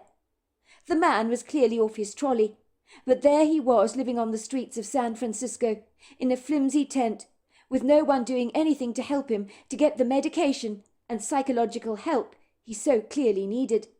Gemma had felt very threatened by the man, and really believed if he got mad enough, he could really do some serious harm to someone. No one arrested him or considered him a danger to society, so he was running around willy-nilly like a walking dead man. The threat that Gemma had felt, being pursued by that zombified man, seemed to have come back to haunt her today. Those unsettling feelings had arrived back again in her life like a long-forgotten parcel in the post that she was reluctant to receive. She had thought on this isolated stretch of coastline she would be perfectly safe. She really didn't need this. She was enjoying herself on the Oregon coast, and now the inauspicious feeling of being watched was making its presence known to her. She persuaded herself she was being absolutely ridiculous. "Feel the fear," she told herself, "and do it anyway." That was something her father had told her on countless occasions, to encourage Gemma to be both bold and courageous at all times, and not to allow herself to be intimidated by the things that crossed her path. Her father would look at her through his very gentle but wise grey eyes, as he took a puff of his cigar. "Challenges are meant to be embraced, Gemma dear. People fear many things in this life," he would say, "but what they fail to fully appreciate is that the disabling effects of fear can cripple and incapacitate you. They can hold you back from accomplishing your goals. But when you face your fears, Gemma dear, you can overcome absolutely anything. And nothing, absolutely nothing will be impossible for you. We all have much power, Gemma dear, more power than we can ever imagine. And if we tap into that power, we can quite literally move mountains. Even Jesus said as much in his word. Don't you ever forget that, Gemma." As if hearing her father cheering her on, Gemma became resolutely determined to proceed with her walk through the woods. Her father's salient words cheered her on her merry way, like a crowd in the podium urging the runners to get to the finish line and not to concede defeat, as victory was around the very next corner. Gemma was not going to allow an inconvenient, aggressive fear to sabotage her pleasure. She was going to enjoy this moment and the walk through the woods, and hopefully find a private little beach on this stretch of coastline, somewhere among the trees. "I'm not going to allow this bodefully oppressive part of the woods to intimidate me. I'm going to face my fear and do it anyway, like Dad would expect me to do," she told herself with a stern conviction. "I'm sorry, but I'm not going to run out of the woods like a frightened rabbit. I'm better than that." Even though Gemma's father had sadly died of pancreatic cancer years ago, she could almost see him standing in the woodgrove, giving her the thumbs up, urging her to overcome her fears. She could almost hear him saying, in his deep voice, "You can do it, Gemma. I know you can." "You're right, Dad," she whispered under her breath. "I can do this, and I will do it." Gemma soon found herself journeying down a rather bizarre-looking pathway, where some hideously decrepit trees were wearing what looked to be handmade creepy decorations that had been deliberately twisted and shaped into grotesque, menacing symbols that had to have some kind of cryptic message behind them. Like a Morse code of some kind, perhaps. What could they possibly mean, Gemma had wondered, and who would do something like this? The symbols gave off a hateful, vindictive vibe, as if they were telling Gemma to get out. It was when she observed a bright beam of light stealing its way through the barren branches of a few semi-naked trees that fringed the coastline. She caught a faint glimpse of golden beach sand, turquoise ocean, blue sky, hemmed in by some very sculptural-looking cliff faces, and she could hear the loud cries of seagulls soaring into the sky. The sneaky preview that Gemma got through the branches of the tree was breathtakingly beautiful, so much so that Gemma almost held her breath. This was what she had been looking for, a tiny beach hidden between the cliffs like a priceless golden gem, which could become her own quintessential secret place to visit. She could bring Molly here, she thought, and do some oil painting on canvas. She could paint the rugged contours of the rocks and the gorgeous ocean, and its truculent waves beating against the rocks with a plethora of white, bubbly sea foam. She could not observe the view very clearly. It was unfortunately blocked out by a curtain of thick, rambling foliage, so she eagerly pulled it back to see the view more clearly. Then she saw him. At first Gemma thought her eyes had to be deceiving her, but as she peered at the creature more intently, she was in no doubt of what she was observing. It was a huge Bigfoot. He was squatting on a large rock. The ocean waves splashed against the rock in a thunderous roar, their white lacy foam covering him with a fine spray. But the Bigfoot didn't seem to mind being covered with water. Gemma assumed the Bigfoot was staring out at the ocean, almost in a meditational but transfixed state, as if lost in thought.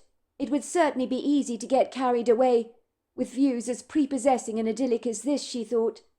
The Bigfoot barely moved. He remained motionless, except to scratch the back of his pyramid-shaped head with his fingers that were as large as pork sausages. Gemma knew instinctively that she was observing a male Bigfoot. He was incredibly intimidating to look at, as his sheer size was overpowering, rather reminding Gemma of King Kong. The creature's back was covered with long flowing dark hair, the colour of black coal. Gemma was so curious that her intrigue immediately confiscated any concerns for her own safety. I mean, it wasn't every day you got a bird's-eye view of a Bigfoot, did you? And Gemma wanted to observe the creature for a little longer. Gemma could tell by the Bigfoot's powerful, imposing gait that he was remarkably human, even though his back was facing away from her. Gemma stood very still, staring at the Bigfoot in wondrous awe, hardly daring to believe what she was actually seeing, and wishing with all her heart that she had a pair of binoculars on hand. "Is this thing even real?" she kept asking herself again and again. "Or is this a hallucinatory side effect of my medication? Please God, may the latter not be the case." She told herself that the Bigfoot was not made up by her mind. This was real. She knew it was. In a trice the male Bigfoot bounced up to his feet, and Gemma realized he was probably about 9 foot tall. He began to turn around to look in the direction where Gemma was concealing herself discreetly behind the curtain of foliage. Surely he wouldn't be able to observe her. Please God, no. This is the last thing she wanted. The Bigfoot's powerful intuition had alerted him to the fact that someone was indeed watching him. It was when the Bigfoot let out a loud, indignant roar and began to furiously thump his chest with his fists. Gemma could feel that she'd wet her leggings. The urine dribbled down her legs, but that was the least of her concerns right now. Oh my goodness, the Bigfoot knew she was there. He was extremely ticked off. He appeared to be blowing quite a gasket as he punched the air so angrily. Was he going to come after her? Please God, no! She could sense the Bigfoot was becoming irate, like an infuriated bear that had been unfortunately poked with a stick and had been provoked to anger. She couldn't run away, much as she wanted to. She was pinned to the spot, her whole body trembling like a blancmange jelly, while her heart thundered so loudly in her chest she thought she was going to have a heart attack, as the noise of her heart was louder than the ocean waves. She was so crippled by a paralyzing fear that she simply couldn't shake off, try as she might. If Gemma thought that wacko man in San Francisco imposed a threat, That was nothing on what she felt right now. She knew she could escape that man because he was so ungainly and couldn't particularly run very fast. But could she escape a monstrous Bigfoot who had sensed she was spying on him and had obviously taken great offence by this? A big stone came flying aimlessly through the shrubbery, nearly hitting Gemma square in the face. Before Gemma could think about what she should do in these paradoxical circumstances, she was thrown onto this lofty pair of shoulders and was travelling through the woods at record speed. She knew it was a Bigfoot that had abducted her, but not the one she'd seen on the beach. This Bigfoot was infinitely smaller than the one on the beach. Gemma wanted to scream. She wanted to call out for help, but she knew it would be useless, for no one would hear her out here. What was this Bigfoot going to do with her? Was she going to end up being one of those 411 cases when people mysteriously vanished off the face of the earth, never to be seen again? Is this what happened to some missing people? Were they actually abducted by Bigfoot, she wondered. She tried to cry out, she really did, but her throat was constricted and had dried up like an old riverbed in a bad drought, and the only thing that came out of her mouth was a pitiful bleat that made her sound like a billy goat. Then she heard the soothing but comforting voice in her head. "I'm not going to hurt you. You wouldn't listen to me when I told you to get away from Grimala. He's not right in the head, you know. If he sees you, he will kill you. He doesn't like anyone going near his patch of turf. That little beach is his. He knows you were spying on him. That made him very angry.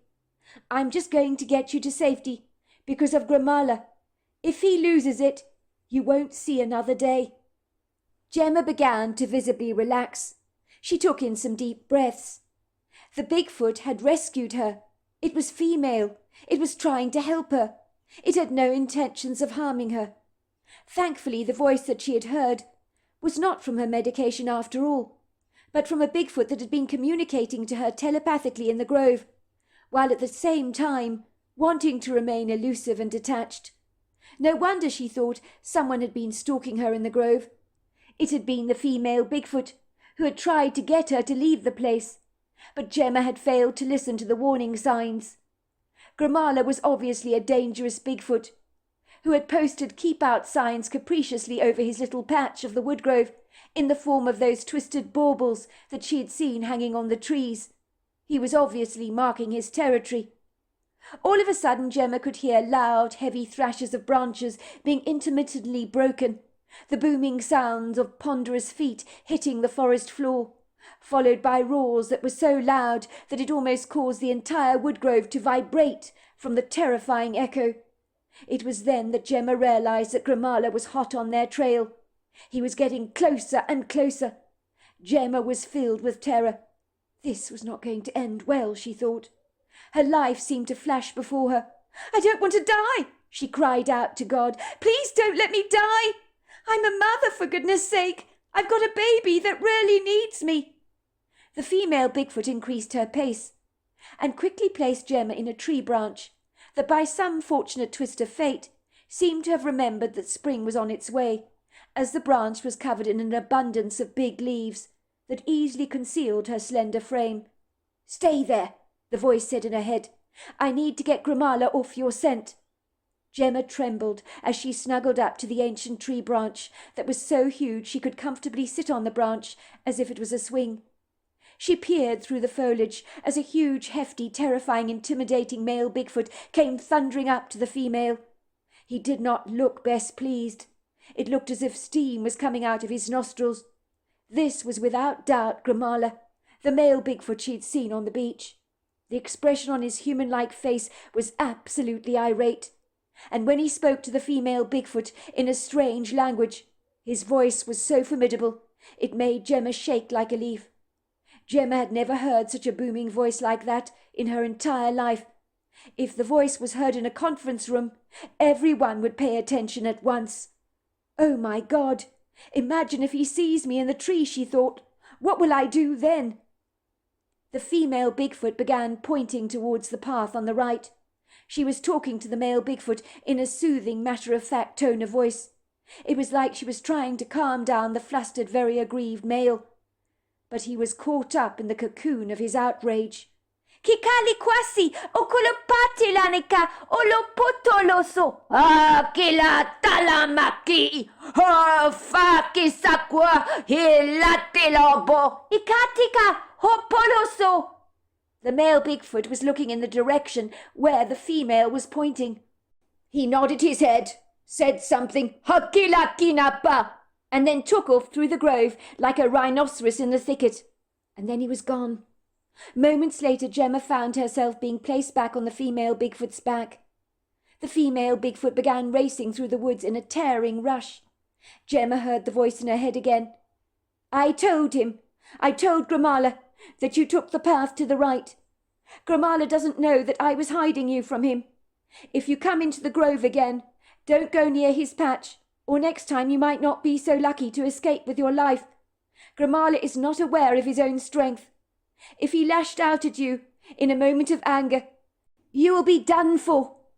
When the female Bigfoot put Gemma down, it was at the bottom of the iron steps of the cliff that led directly up to the cottage. Gemma was drawn to the female Bigfoot's eyes that were so compassionately kind. I'm a mother too, she said, speaking to Gemma in her head.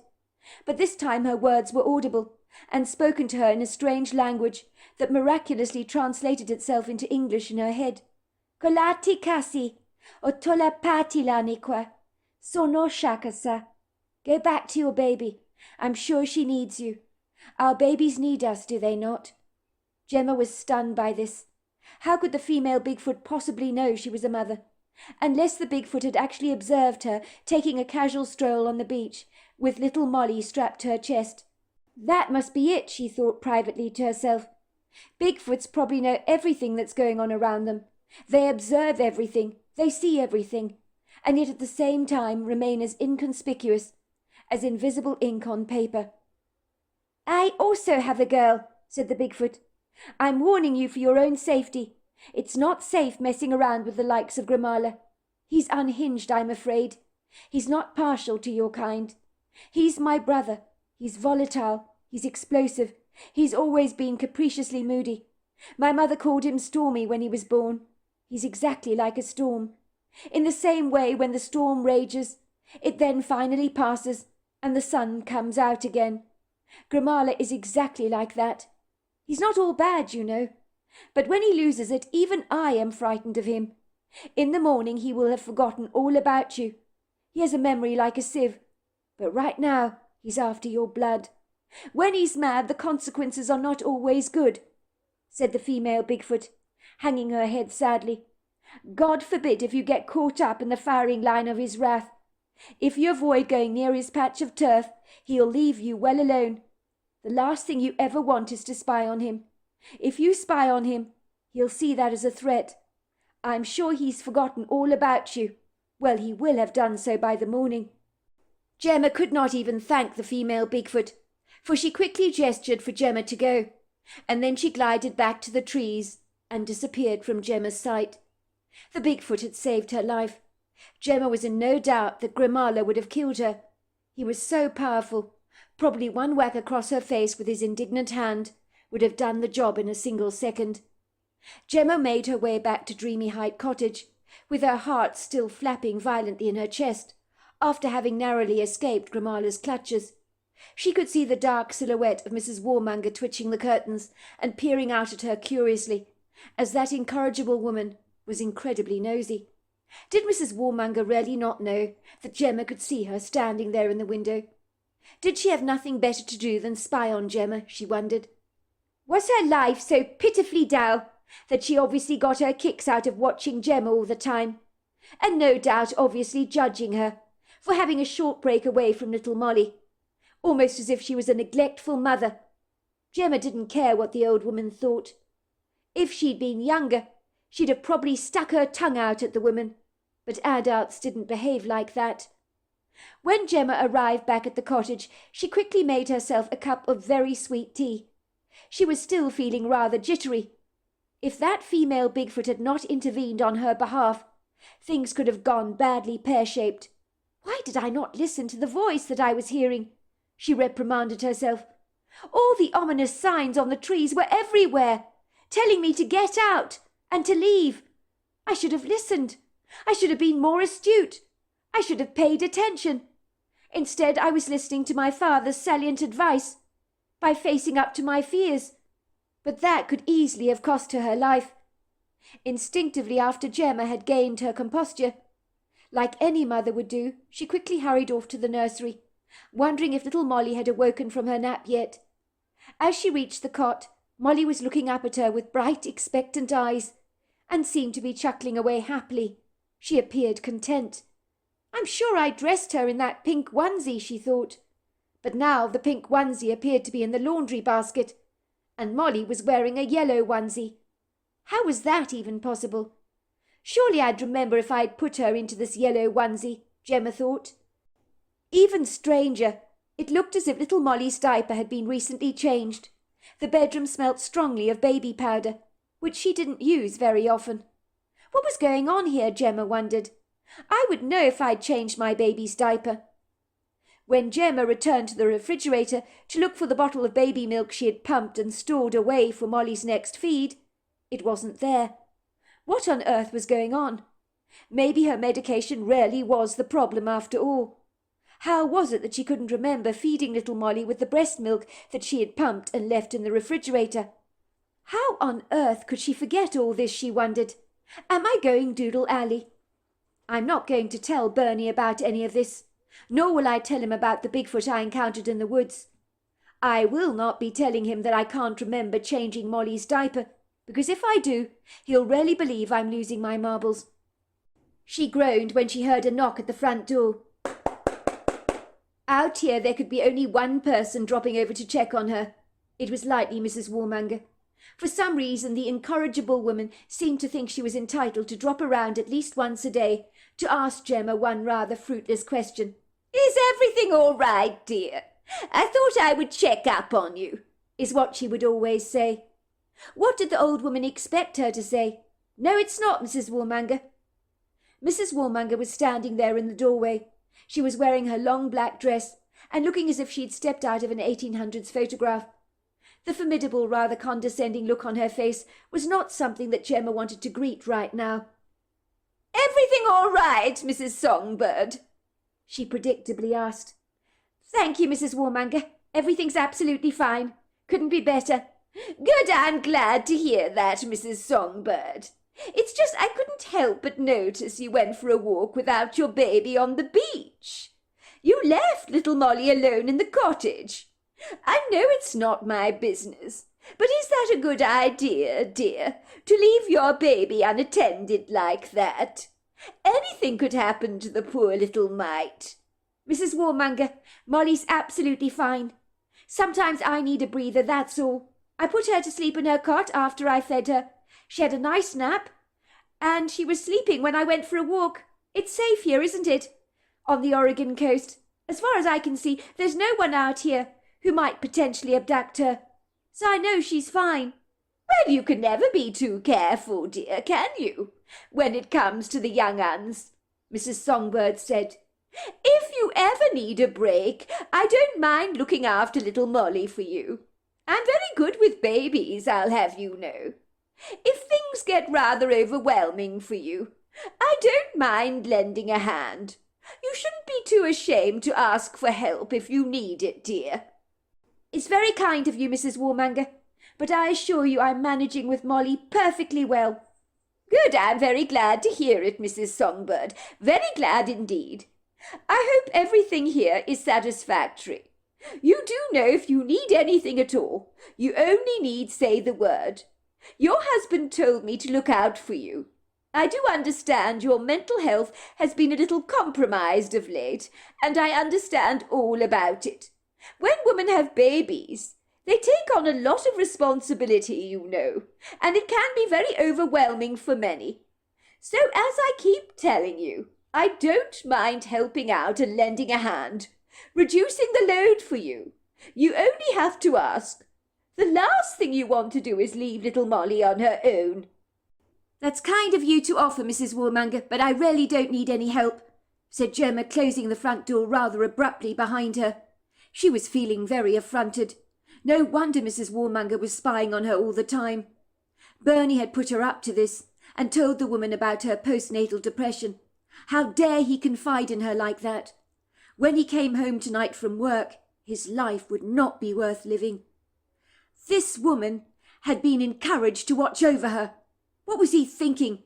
She was perfectly capable of looking after herself, and the very last person she wanted watching over little Molly was Mrs. Warmonger of all people. Mrs. Warmonger felt reasonably startled when Gemma impudently slammed the door in her face. How could that woman be so audaciously bad-mannered when she was doing what Mr. Songbird had specifically asked of her to do, by checking up on Gemma to see if she was all right, which she did religiously at least once a day. Mr. Songbird had told her about his wife's postnatal depression that she'd been suffering from. The fact that Mrs. Songbird had sauntered off to take a stroll on the beach without her baby was not acceptable, as a mother needed to watch over her younglings 24/7. Everybody knew that. It only took a second for something to go badly wrong. Mrs. Warmonger tattered under her breath and made her way back to her half of the cottage. Good job I was able to look after little Molly when Gemma's back was turned, she thought to herself satisfactorily. Goodness gracious me, it was heedlessly negligent for her to leave her baby unattended like that.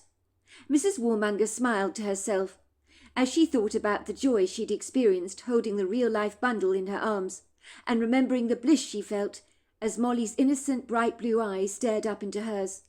Little Molly had taken to Mrs. Warmonger at once, chuckling happily in her arms, reaching her chubby little arm out in order to pull at Mrs. Warmonger's cameo brooch. "You like it, do you, Molly?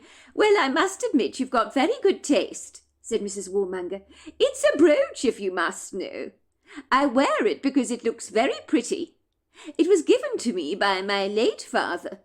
Little Molly stared at the brooch with a big smile on her face, as if she perfectly understood Mrs. Warmonger's words.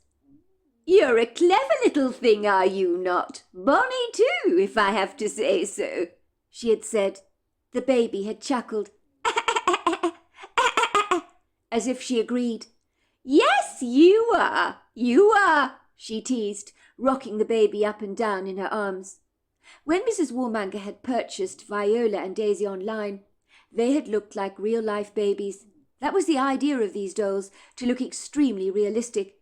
She had ordered dresses for them, bottles of fake milk, and she would place them in their cots every single night and read them a bedtime story. It was the nearest thing for her to experience what it felt like to be a mother. Gemma Songbird had no idea how blessed she was to have such a perfect little baby like Molly, that was so dependent on her. What must it feel like to be so needed, Mrs. Warmonger wondered. She was extremely envious of Gemma for being a mother.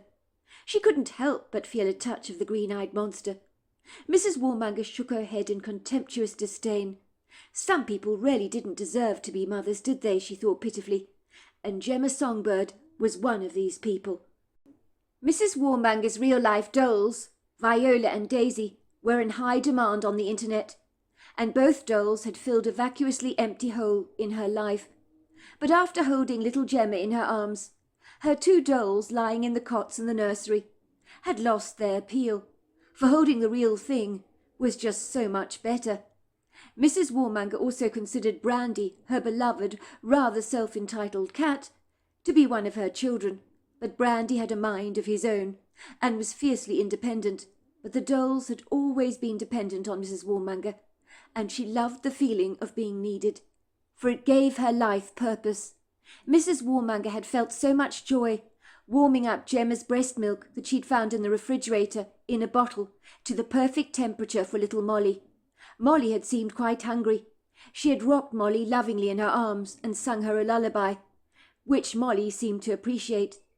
Gemma had gone off to the beach and was gone for what seemed like an awfully long time, and had returned back from her walk looking exceedingly dishevelled, almost as if she'd been having a love affair with a thorny bush of brambles or something. Furthermore, she looked as pale as a piece of paper, as if she had had a nasty shock of some kind. Maybe she'd fallen, because sometimes the cliffs could be quite steep. It impelled Mrs. Warmonger to pop around to check on the woman, to see if she was all right. Mrs. Warmonger had a spare key to Gemma's side of the cottage, so when Gemma's back had been turned, Mrs. Warmonger had taken the liberty to check on little Molly. That woman just doesn't deserve to be a mother, she told herself very firmly, for what must have been the zillionth time. When I was her age, I would have done almost anything to have a baby, she thought resentfully. But this younger generation don't appreciate a good thing when it's staring them directly in the face. Mrs. Warmonger held a prolonged bitterness in her heart to God, for the barrenness that she had suffered from for all her life, and now, of course, at her age, having a baby was impossible. Many times she had negotiated with God when she was a lot younger, that he'd give her a baby, for she would have done anything, even if it meant standing on a street corner, in the pouring rain, witnessing to people about the goodness of God. If she'd had to, she would certainly have done it. It would seem her prayers had fallen on deaf ears, and so her faith had been significantly diminished. And over the years she had become very embittered. She had stopped going to church altogether. Why on earth should she worship a God who had denied her the pleasure of becoming a mother? She thought back to when she had first met Boris Warmonger all those years ago. She had been a beautiful woman back then, before the bitterness had entered her heart that had robbed her of her fine features. It had been love at first sight, when Peggy had first laid eyes on Boris at church, when the congregation had gathered together for coffee after the service. Boris had looked straight at Peggy, their eyes had met, and there had been something special that occurred between them, as if sparks of electricity were flying. Alas, Peggy had not seen Boris again, until miraculously out of the blue there he was at the library where she worked as the head librarian, asking about a book he was looking for. The two of them had got talking, and Boris admitted he'd asked the pastor, "Who is that woman? Who is that woman?" The pastor had told Boris who Peggy was and where she worked, so he'd sniffed her out of the library, and then pretended to show an interest in a book that he was looking for, so that he could get to know her better. The two of them had become lovebirds. Peggy Warmonger had been swept off her feet. They had both rushed off to get married in a civil ceremony. They had talked tirelessly like a pair of excited teenagers about having over a dozen children, as Peggy Warmonger had longed to become a mother. Boris Warmonger wanted children even more than Peggy did, if that was at all possible. He also talked incessantly about having lots and lots of children running around the front yard. Peggy was absolutely delighted to have met someone in her life who was on exactly the same page as she was. 3 years had gone by, and unfortunately, Peggy had failed to fall pregnant, and this was not something that had gone down very well with Boris, who became increasingly disenchanted. He would return from work with a significant frown on his face and say, "Have you done another pregnancy test?" Peggy would nod her head sadly and say, "I'm sorry, Boris. I don't know how to tell you this, but I'm just not pregnant." "But I don't understand. We've been trying hard to have a baby, and nothing has happened. Is there something wrong with you, Peggy?" he had demanded rather ruefully. "Of course there's nothing wrong with me," Peggy had shouted back rather fiercely. "Why would there be anything wrong with me, Boris? Maybe you're the problem. Why do men always believe that the woman is at fault when they're not getting pregnant? You may have a poor sperm count for all we know. It does happen." "It's not the problem. I'm not the problem," Boris had insisted. "I certainly do not believe I have a poor sperm count. I think that is highly unlikely. And, Peggy, I take offence to your insinuation. That is not what is going on here. We need to go and see a specialist at once and to find out what the hell is going on with us. And I will put money on the fact that I'm not the problem," he had said obstinately. When Peggy Warmonger had been told by the fertility specialist that she was not capable of having children, she'll never forget the way that Boris Warmonger had looked at her.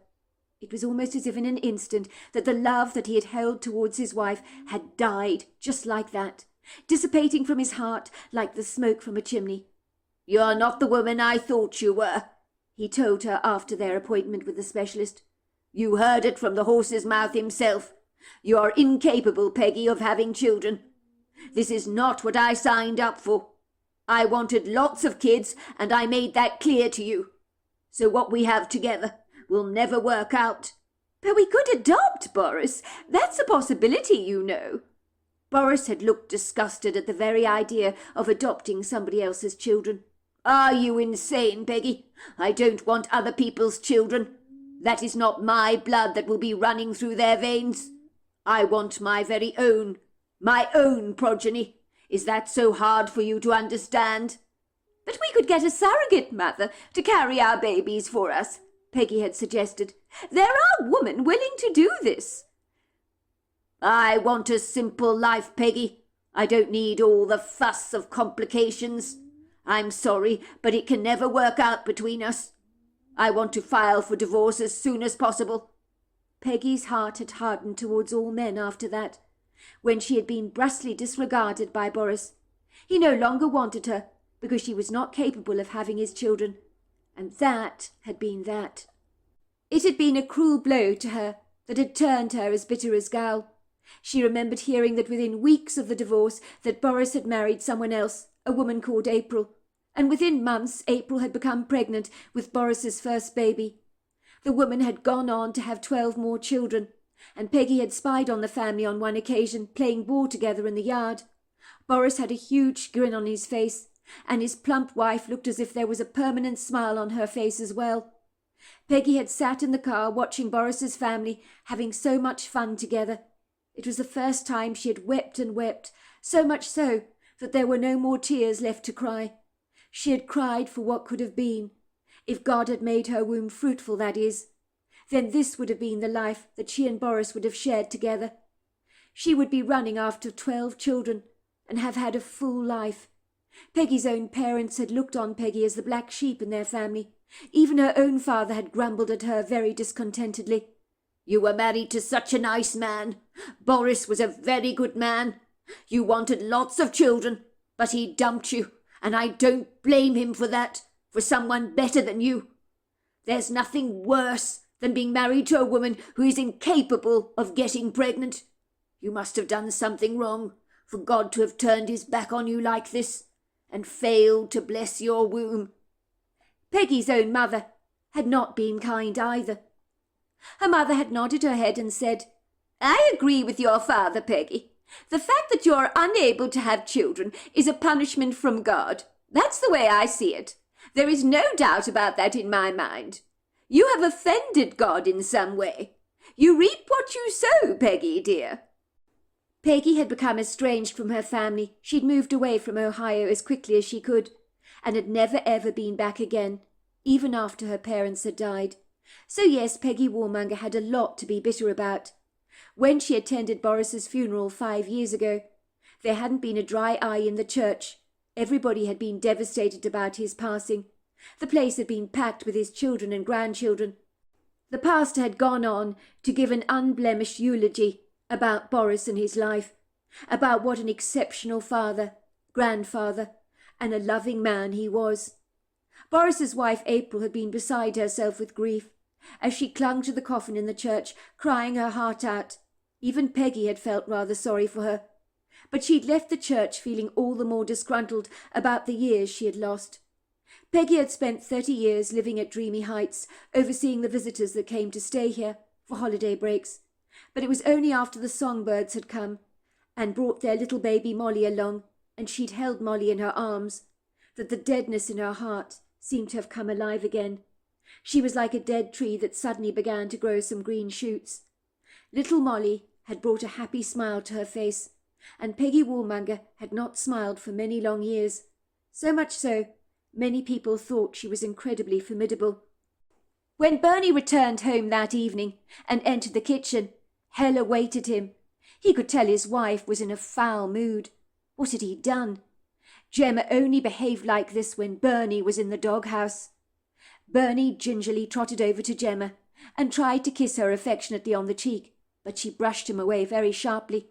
She was stirring a pot of bolognese on the gas hob far too vigorously, and distinctly avoiding his gaze. The kitchen was filled with a delicious savoury scents of garlic and oregano, and Bernie could feel his stomach spasming. He hadn't realised how hungry he was until he walked into the house and smelt these lovely aromas. It was always good returning home to savoury home-cooked meals, but not to a cantankerous wife that was as prickly as a hedgehog, who seemed as amenable as a grumpy walrus. What is wrong, love? Have I done something wrong? Why are you in such a capricious mood?" Gemma turned around to glare at Bernie furiously. "Why am I in a funny mood? You want to know why I'm in a funny mood? Do you really want to know? Because I don't think you should ask me that question, because I might give you an answer you don't want to hear."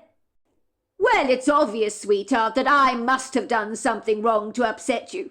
That is painfully clear to me. I'd like to remind you I've had a long day at the office, a hard day, a tiring day, and a rather uncomfortable journey home.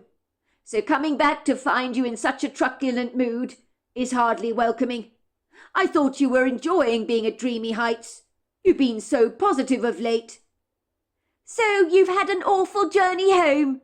You poor, poor thing, Bernie, and a hard day at work," said Gemma, making a face. "I feel so sorry for you, Bernie, so sorry for you." "Gemma, stop being like this. Stop being so condescending. You're irking me now. What the hell is going on with you?" "You want to know what's going on with me, do you, Bernie? I'll tell you. I understand you told Mrs. Warmonger I was mentally ill, and she needed to check up on me to see if I was all right while you were at work, which, for your information, she's been doing all the time, at least once a day. It's getting on my nerves, Bernie. How dare you tell her about my postnatal depression? It's none of her business. I can't believe you would do something like that. Throwing my dirty laundry in her face. Why would you do that? I can't believe it." Gemma was so furious she threw a dirty wooden spoon at Bernie, the one that she'd been using to stir the bolognese sauce, so the steaming hot tomato juices splattered over his pristine white shirt, and the wooden spoon landed at his feet with a thud, barely missing his expensive crocodile shoes. Bernie reached down to pick up the wooden spoon, replacing it back on the countertop. He ignored the splatters of tomato sauce on his shirt that looked rather like blood, as if the incident had never happened. Bernie never liked to make a fuss. "Love, I confided in Mrs. Warmonger only because you're out here on your own. I wanted her to look out for you, that's all. I told her you'd been suffering from postnatal depression, but that you were so much better now. I asked her to keep an eye on you, because you're in a vulnerable space, are you not? I know we came here for a change of scene, and to get away from people, and for the peace and quiet. But it doesn't do any harm to have someone else watching your back, does it? And it certainly gives me peace of mind." "Peace of mind for you? That's what this is all about, isn't it, Bernie? Because I can't be trusted to look after myself, can I? You don't trust me. How dare you get that woman to snoop around me? That woman is a cow, a prize cow. I can't stand her. She has a nose as long as an anteater. What else did you tell her? Did you tell her the colour of my knickers by any chance? The brand of the shampoo I happen to use?" Bernie shook his head abashedly. "Please don't be like this, love. I'm sorry if I told Mrs. Warmonger about your postnatal depression. But I only had your very best interests at heart. I really did." "You're sorry, are you? Not as sorry as I am. Everywhere I go, I have a sense that that interfering busybody is spying on me. She comes to the door every day, asking me if I'm all right. Do you realise how annoying that is? I wish she'd leave me the hell alone. I hate the hypocritical, judgmental expression she wears on her face all the time, as if she's condemning me for even daring to breathe." "You may be judging her too harshly, dear. I think you're being extremely unfair. I know she looks rather unapproachable and seemingly rather waspy, but I think that's kind of her to look out for you, love. I really do." "Kind? Is that what you call it? She's an interfering busybody, a nosy old cow. Do you know, I went for a short little stroll in the woods this morning. Well, I decided to leave Molly asleep in her cot. I knew I wouldn't be away for terribly long. I just wanted a break. I knew Molly would be safe on her own for a little while. And lo and behold, as I'm leaving for my walk, I see Mrs. High and Mighty, Mrs. Warmonger's curtains twitching. I knew she was watching me, I really did, having a good old gawk. When I got back from my walk on the beach, I could see her curtains twitching again. She couldn't resist to peer out at me. Oh, goodness gracious, I felt so intruded upon, as if she was interfering in my space. Moments later, she's at the front door again, asking me, "Is everything all right, dear?" I told her everything was fine. Well, there you go there then, love. She was looking out for you. What harm is there in that? No harm done at all as far as I'm concerned. And I'm glad, if you must know, that she's watching over you, even though you're very much against her. That's not all, Bernie. She went on to say she noticed I hadn't taken Molly with me on my walk. She said it wasn't a good idea to leave Molly on her own. She went on to say she was quite happy to look after Molly for me if I needed a break from her, and that she understood I might get overwhelmed at times. Well, sweetheart, I think that was very kind of her to offer to babysit Molly for you. She was only looking out for you. Maybe you should take her up on her kind offer. Every mother needs a break from time to time. Besides, if the truth be told, I think Mrs. Warmonger is a very responsible woman, and I think she would take very good care of Molly. Looking out for me? Is that what you call it, Bernie? I'm telling you, she's a busybody. There's something off about her. You know, the weirdest thing of all is when I came home, it looked like someone had changed Molly's diaper. She was wearing a different onesie, and the milk I'd pumped for her in the refrigerator that I put in a bottle wasn't there anymore. It had mysteriously just vanished. It occurred to me that maybe Mrs. Warmonger came into the house. She must have a spare key. She could have come in while I was on my walk and watched over Molly. I mean, it felt as if someone had been in the house. I really did feel that.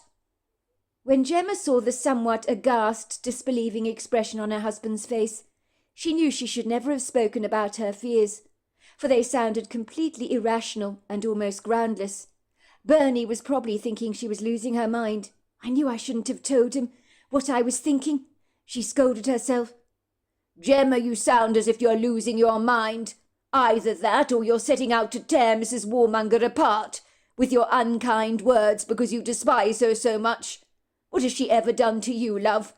It's not kind of you to make up stuff like this about people, just because you don't like them.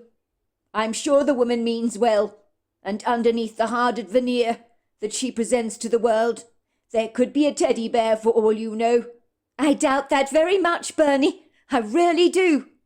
Furthermore, love, Mrs. Warmonger would not impose on our privacy, or come into our cottage like that, without our permission. The very idea is completely nonsensical. I'm sure there is a simple explanation for the diaper looking so clean. Maybe you did change Molly's diaper yourself, and forgot all about it. It happens. You get exhausted being a mother, and that's perfectly understandable. Nothing to be ashamed of. It's easy to become forgetful, vague, and confused.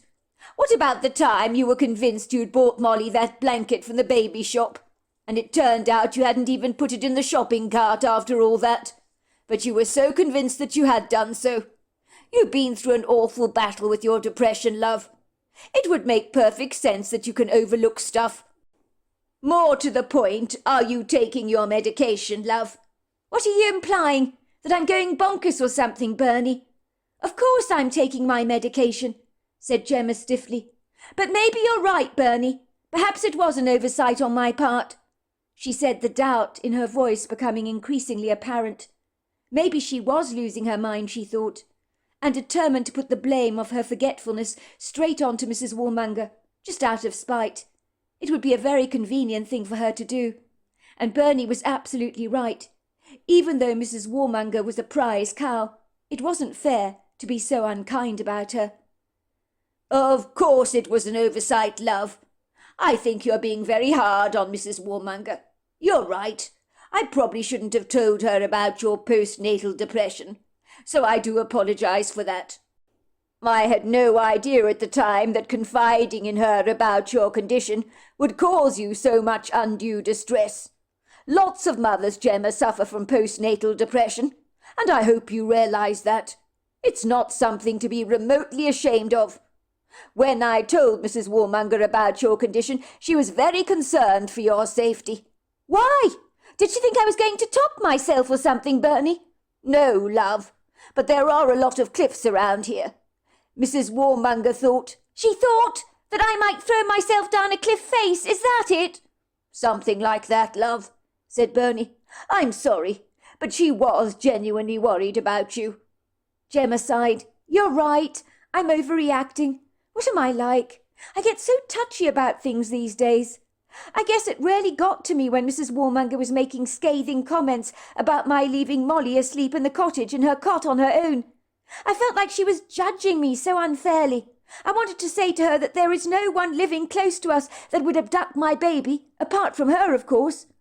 I mean, if I was in San Francisco, I would never leave her alone. But out here it's completely different, is it not?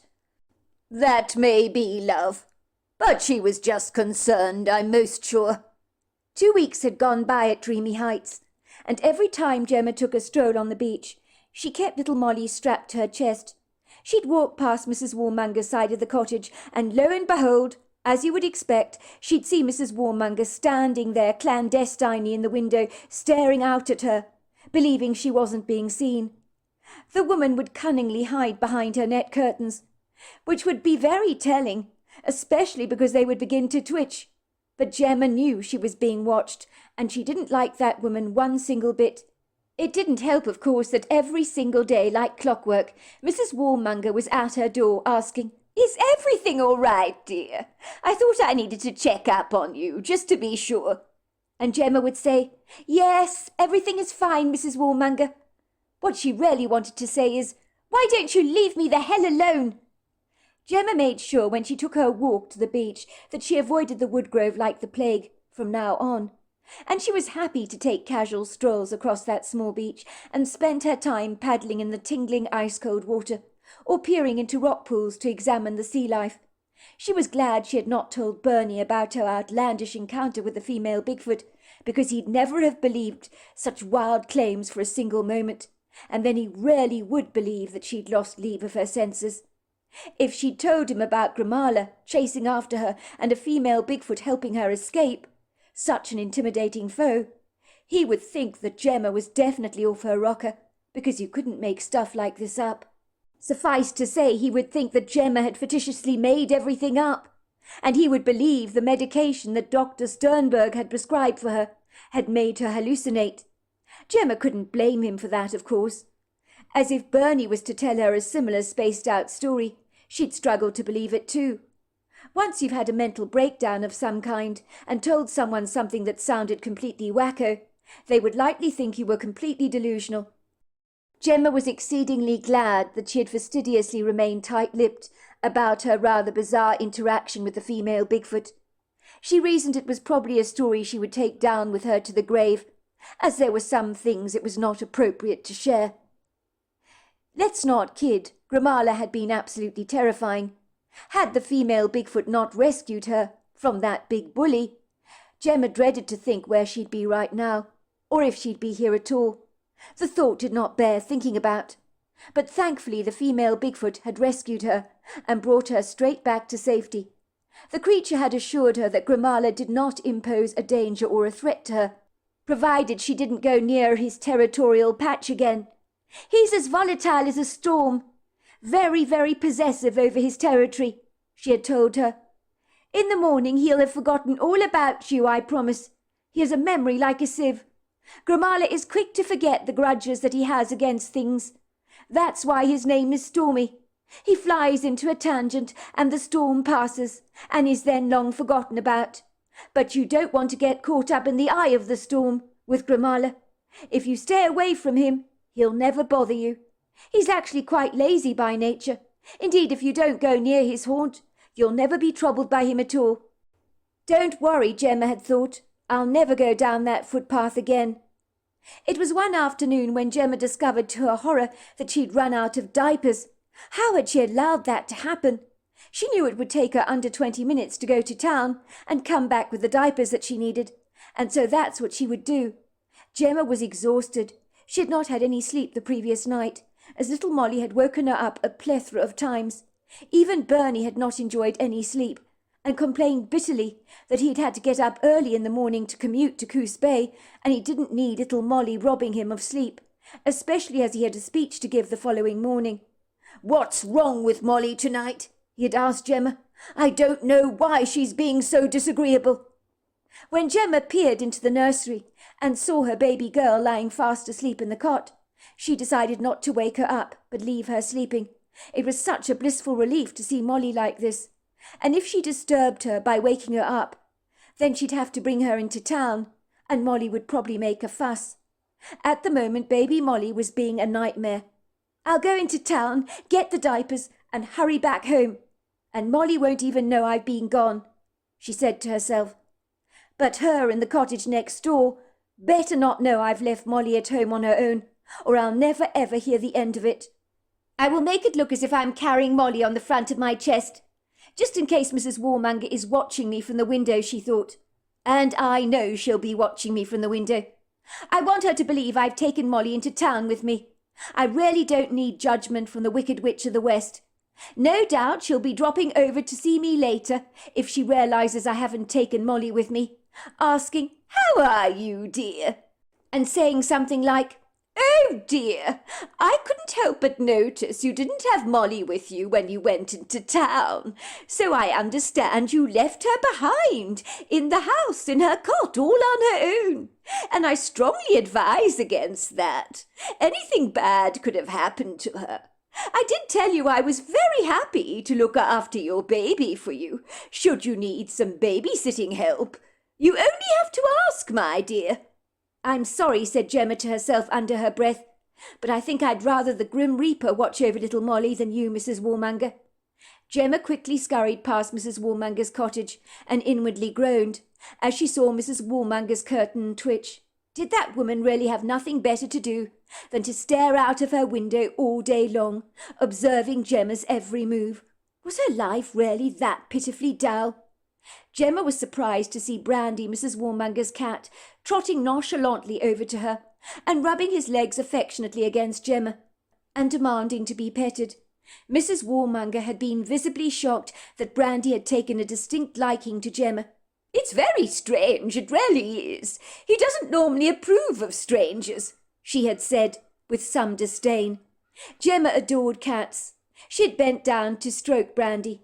Brandy began to purr profusely. Gemma bounced to her feet, realizing that Mrs. Warmonger was still at the window watching her. She could feel the woman's formidable stares drill right through her. The witch had probably observed that Molly was not with her, and was now judging her, obviously. Too bad, thought Gemma. I've got to go into town to get those diapers, and frankly I don't care what Mrs. Warmonger thinks. If she noticed Molly isn't with me, I don't care about that either. In a tick, Gemma was in her car, driving away from Dreamy Heights. Mrs. Warmonger always knew when Gemma was leaving the cottage, because the young lady would lock up and make quite a noise about it. She had promised Bernie Songbird that she would keep a discreet eye on Gemma for him, and she was a woman of her word. I mean, Gemma had had postnatal depression, and she could see the woman walking past the window. She looked tired, and there were bags under her eyes. Gemma had certainly looked better. She was wearing an oversized sweater with a pair of tight leggings this afternoon. She looked rather flustered, and the epitome of a worn-out mother, Mrs. Warmonger thought. She wasn't remotely surprised by this. She had heard little Molly screaming all night long through the walls of her cottage. She could hear Gemma getting up during the night to attend to her baby's every need. She had almost felt sorry for her. At the same time, she had been rather envious of Gemma, wishing with all her heart that she could be the one reassuring little Molly. "If I was taking care of that wee little one, I'd make sure she got to sleep very quickly." Mrs. Warmonger had got out of bed and trotted to her own nursery to play the role of a devoted mother. She had lovingly rocked Viola and Daisy in her arms, while she sat in a rocking chair, singing them a lullaby. She loved her real-life baby dolls, but she had not forgotten what it felt like to hold the real thing. There really was no comparison. Mrs. Warmonger had hoped that Gemma would take her up on allowing her to babysit little Molly from time to time, but she could see that Gemma wasn't having any of that. "It's not necessary, Mrs. Warmonger," Gemma had said in a clipped, rather guarded voice. "I can look after Molly myself. I don't need any help, but it's kind of you to offer." Mrs. Warmonger had tried to hide her disappointment, but not very well. She had said, "Well, you know where to find me, dear, if you do change your mind." Mrs. Warmonger knew that Gemma would never change her mind. She knew Gemma's type all too well. Where was she going in such a tearing rush, she wondered. She could see Molly appeared to be strapped to her front. Mrs. Warmonger's attention was distracted as she observed her cat Brandy trotting over to Gemma. She couldn't help but feel betrayed by her cat. She had always got a macabre kind of pleasure from the fact that Brandy was not remotely friendly to well-meaning strangers and would usually lash out at them with a claw and had been known to draw blood. But Brandy seemed to really like Gemma, and this irked Mrs. Warmonger. She frowned as Gemma bent over to stroke Brandy. Her unfaithful, disloyal cat was treacherously lapping up the affection that Gemma bestowed on him with an ebullient enthusiasm. She couldn't help but feel cheated and rather possessive towards Brandy. She wanted to run outdoors, grab her cat away from Gemma and say, "He's mine! Please don't touch him!" She felt distinctly irritated with Brandy for being so drawn to Gemma. Cats were supposed to be discerning animals, but Brandy obviously completely overlooked the young woman's shortcomings. All of a sudden Mrs. Warmonger noticed that Molly was not attached to Gemma's chest, like she had initially first believed. The way Gemma had been walking, she had assumed that Molly had been strapped to her front, but she could see that Gemma was going off somewhere without the baby. Little Gemma must still be in the cottage, lying there in her cot. So Gemma was going off somewhere without her baby. What kind of a mother does that make her? It was absolutely shocking, she thought. Did Gemma not realize how incredibly lucky she was to have a baby? Why were mothers who have babies that were popping out of their womb like money from a slot machine sometimes so nonchalant and indifferent about their own children? As far as Mrs. Warmonger was concerned, it was exceedingly negligent, leaving little Molly alone for God knows how long. Even though Mrs. Warmonger was loath to admit it, there was a twinge of excitement in her heart as Gemma climbed into the red Peugeot that she rented from the Trustlers and drove away. The moment she was out of sight, Mrs. Warmonger quickly grabbed the spare key to Gemma's cottage and burst through the front door, making a quick dash for the nursery. She couldn't wait to hold little Molly in her arms again. Gemma should never have left Molly unattended, she told herself. "I'm just watching over the baby for a while she's away," Mrs. Warmonger said to herself, opening the nursery, while her heart flapped in excitement as she looked at the quiet little bundle lying fast asleep in the cot. She had never felt this level of excitement when she observed Viola and Daisy lying in their cots, but then again they weren't real. "Hello, Molly. It's me, sweetheart. It's Peggy. How are you?" she said, staring down into the cot at little Molly, with a big, triumphant smile on her face. Molly was fast asleep, but Mrs. Warmonger put a gentle hand on the baby, and little Molly suddenly opened her eyes and began to chuckle happily, her chubby arms reaching out to Mrs. Warmonger's. Mrs. Warmonger's heart melted as she lifted little Molly out of the cot and swaddled her gently in her arms. "You're so beautiful, Molly," she purred. "How could your mum go and leave you like this, all on your own? Don't you worry, my love. I'm here for you. I'll look after you while Mummy's away. What do you think about that?" Molly looked at Mrs. Warmonger with bright blue eyes and chuckled again. Mrs. Warmonger may have been a formidable woman to many, but babies always responded to her in a positive way. "I tell you what, Molly, it's a lovely day outside. How about I take you on a little trip to the beach?" She could see Gemma's strap-on baby carrier hanging on the side of the closet, and she strapped little Molly to her front and sashayed out of the cottage, closing the front door discreetly behind her. She was taking a risk, of course she was, taking little Molly out like this, because she wasn't sure how long Gemma would likely be in town. But she reckoned she had a good 40 minutes to enjoy being with the baby, and she'd make the most of it. Mrs. Warmonger had no idea that Gemma's trip to town was going to be a hasty one. It was such a prepossessing day. The sun was shining brightly from a very blue sky, and the ocean had never been more turquoise. And as Mrs. Warmonger strolled along the beach with baby Molly, her chest expanded with joy, a joy that she'd never experienced before. When Gemma arrived home, she was surprised to see that as she walked past Mrs. Warmonger's house, there was no one twitching at the curtains, and no feeling of being watched. Brandy was sitting there on the doorstep, giving himself a good old preening session, and seeing Gemma, he hurriedly trotted over to her, purring again profusely.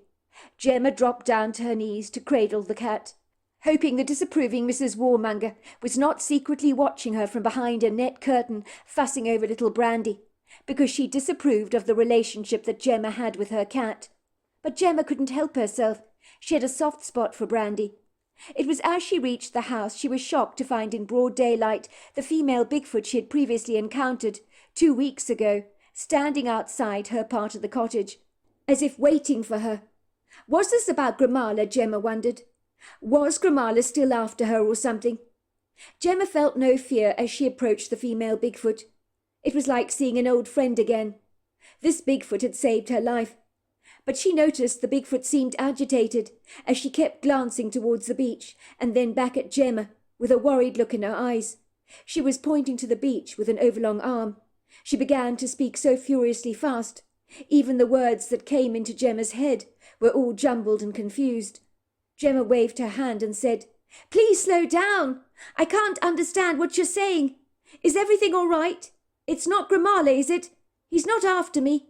Kotola pika, hakita lakita, motola pani. Akulo, aki sanaka." The female Bigfoot cocked her head to one side, and thankfully her speech slowed down. Kolotolo Grimala kilatilako, aki santua. Grimala's long since forgotten about you. You don't need to fear him. I came here to tell you not to be alarmed. I'm a mother myself. I know what we can be like. But I need to tell you she's taken your baby onto the beach. "Who's taken my baby?" asked Gemma. "Who?" "The old woman. I knew you'd be worried, so I didn't want you to panic. Your baby's perfectly safe. Just don't be too hard on the old woman. She means well. Her heart's in the right place. She's had a hard life, and her heart is very empty. Be kind to her. She'll never hurt your baby. She loves your baby." And with that the Bigfoot gave her another nod and glided away and was gone from her sight. Gemma was furious as she processed what the Bigfoot had told her. "Mrs. Warmonger has my baby on the beach," thought Gemma, the fury bubbling up in her chest. She wanted to scream, she was that mad. "I knew that woman was deranged. I knew it. And she'd been into the house before. I wasn't imagining things after all." Gemma ran down the rocky slope to the beach. She dropped her bag of diapers at the front door, and then she saw Mrs. Warmonger rocking little Molly in her arms. The woman looked animated. "What the hell are you doing with my baby, Mrs. Warmonger?" said Gemma, storming up to the old woman. "How dare you take Molly from my house? Give her back to me now!" Mrs. Warmonger obediently handed little Molly back to Gemma. "I'm so sorry, dear, but you abandoned your baby when you went off to town, and I didn't think that was a good idea. So I decided to look after her while you were out. It's not good to leave your baby unsupervised. I'm sure you know that." "How dare you, Mrs. Warmonger? How dare you? Who do you think you are? You have no right to enter my house without my permission." Mrs. Warmonger suddenly burst into tears. Gemma did not expect this. She was confounded. She was seeing a side to the old woman she had never seen before. Perhaps she was not such a hard battle-axe after all.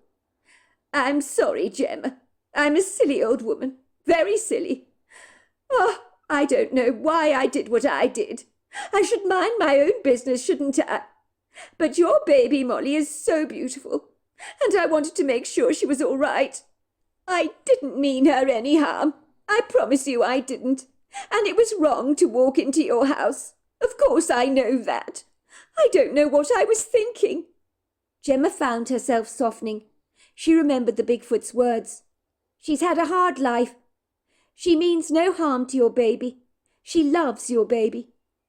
"You're so lucky," Mrs. Warmonger continued. "You have no idea how lucky you are, Gemma dear, to have such a perfect little girl. I was never able to have children of my own, you know." And with that, Mrs. Warmonger began to sob and sob. She was inconsolable with grief, and Gemma realized that Mrs. Warmonger was battle-weary.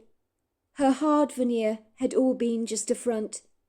"Mrs. Warmonger, I tell you what. Please calm down. Please don't cry. I can't bear it when people cry. Come back to the cottage with me. How about I make you a cup of sweet tea?" It would seem that Gemma's relationship with Mrs. Warmonger did a complete 180 when she realised how much the old woman was actually hurting. It was over warm cups of sweet tea that Mrs. Warmonger told Gemma her heartbreaking story of how her husband had abandoned her after she could have no children. "I was utterly devastated," she confided in Gemma. "I felt so useless, so lost, so hopeless. Helpless as well. Honestly, I did. It was like there was nothing left in my life to live for. I bought myself a couple of real-life dolls, you know, so that I could pretend to be a mother. Isn't that pathetic?" "No, it's not. I can understand, Mrs. Warmonger. You were hurting badly. That's understandable." "Well, when you came along to Dreamy Heights, and I saw Molly for the very first time, I hated you, Gemma, for having the life I always wanted for myself. A dream that was never to be for me. I'm an old woman now. I know I shouldn't have gone into your house to look in on Molly, but I really couldn't help myself. She's so spectacularly beautiful, isn't she?" "Here, why don't you hold her?" said Molly, handing the baby to Mrs. Warmonger, who took her gratefully and began to rock baby Molly in her arms. "Oh, it's just so kind of you to let me hold her, Gemma. When I took her in my arms for the first time, do you know what I felt like? I felt like a dead tree in the winter that had just come back to life in the spring. I've never felt so much joy as I'm feeling now as I hold her. When you went off today to town, and I realized you hadn't taken Molly with you, I persuaded myself I was checking on the baby. The truth was, I wanted to hold her in my arms again, like I'm doing right now." "I'm so sorry, Mrs. Warmonger, to hear your sad story. I really misjudged you. Yet you do know. Going into the house was the wrong thing to do. You should never have done that, even if your heart was in the right place. You do realise that?" "Of course I do, Gemma. And I'm so sorry. Really I am. You're not going to report me to the police, are you? I guess I deserve it if you do." "As if," said Gemma, rolling her eyes. "You didn't mean Molly any harm, Mrs. Warmonger. She really likes you. And you're right, she shouldn't have been left on her own. I'll let you take care of my baby from time to time. Sometimes I do need a break, and I know she'll be safe in your charge. I can see how much you care for her. And being a mother is very exhausting." "You would really let me do that?" said Mrs. Warmonger. "After everything I did? I don't understand you, Gemma. Most mothers, well, they would completely lose it with me. But you're not like that at all. No wonder my Brandy likes you so much.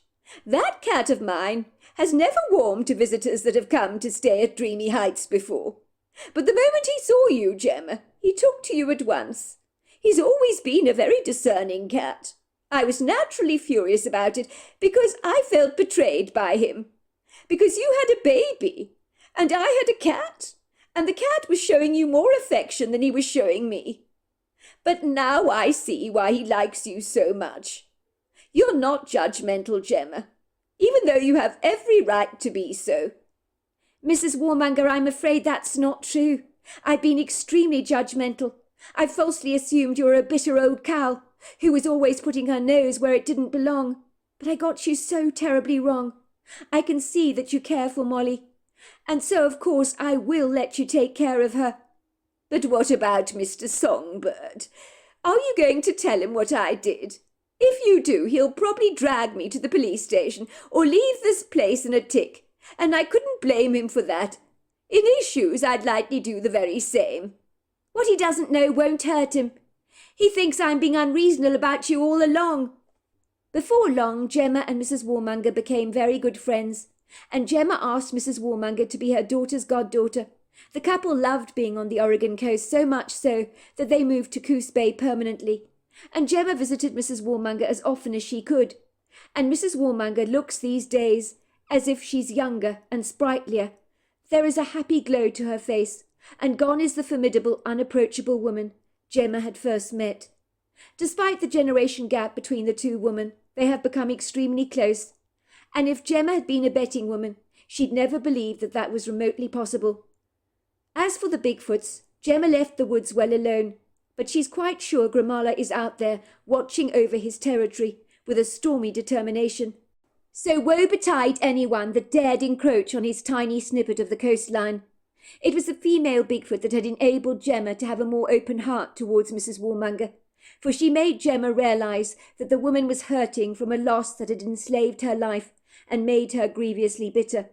Gemma believed the lonely old woman, on whom life had dealt such a cruel blow, did of course deserve a second chance.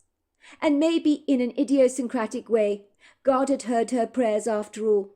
For you can love a baby that is not your own, as if it was your own.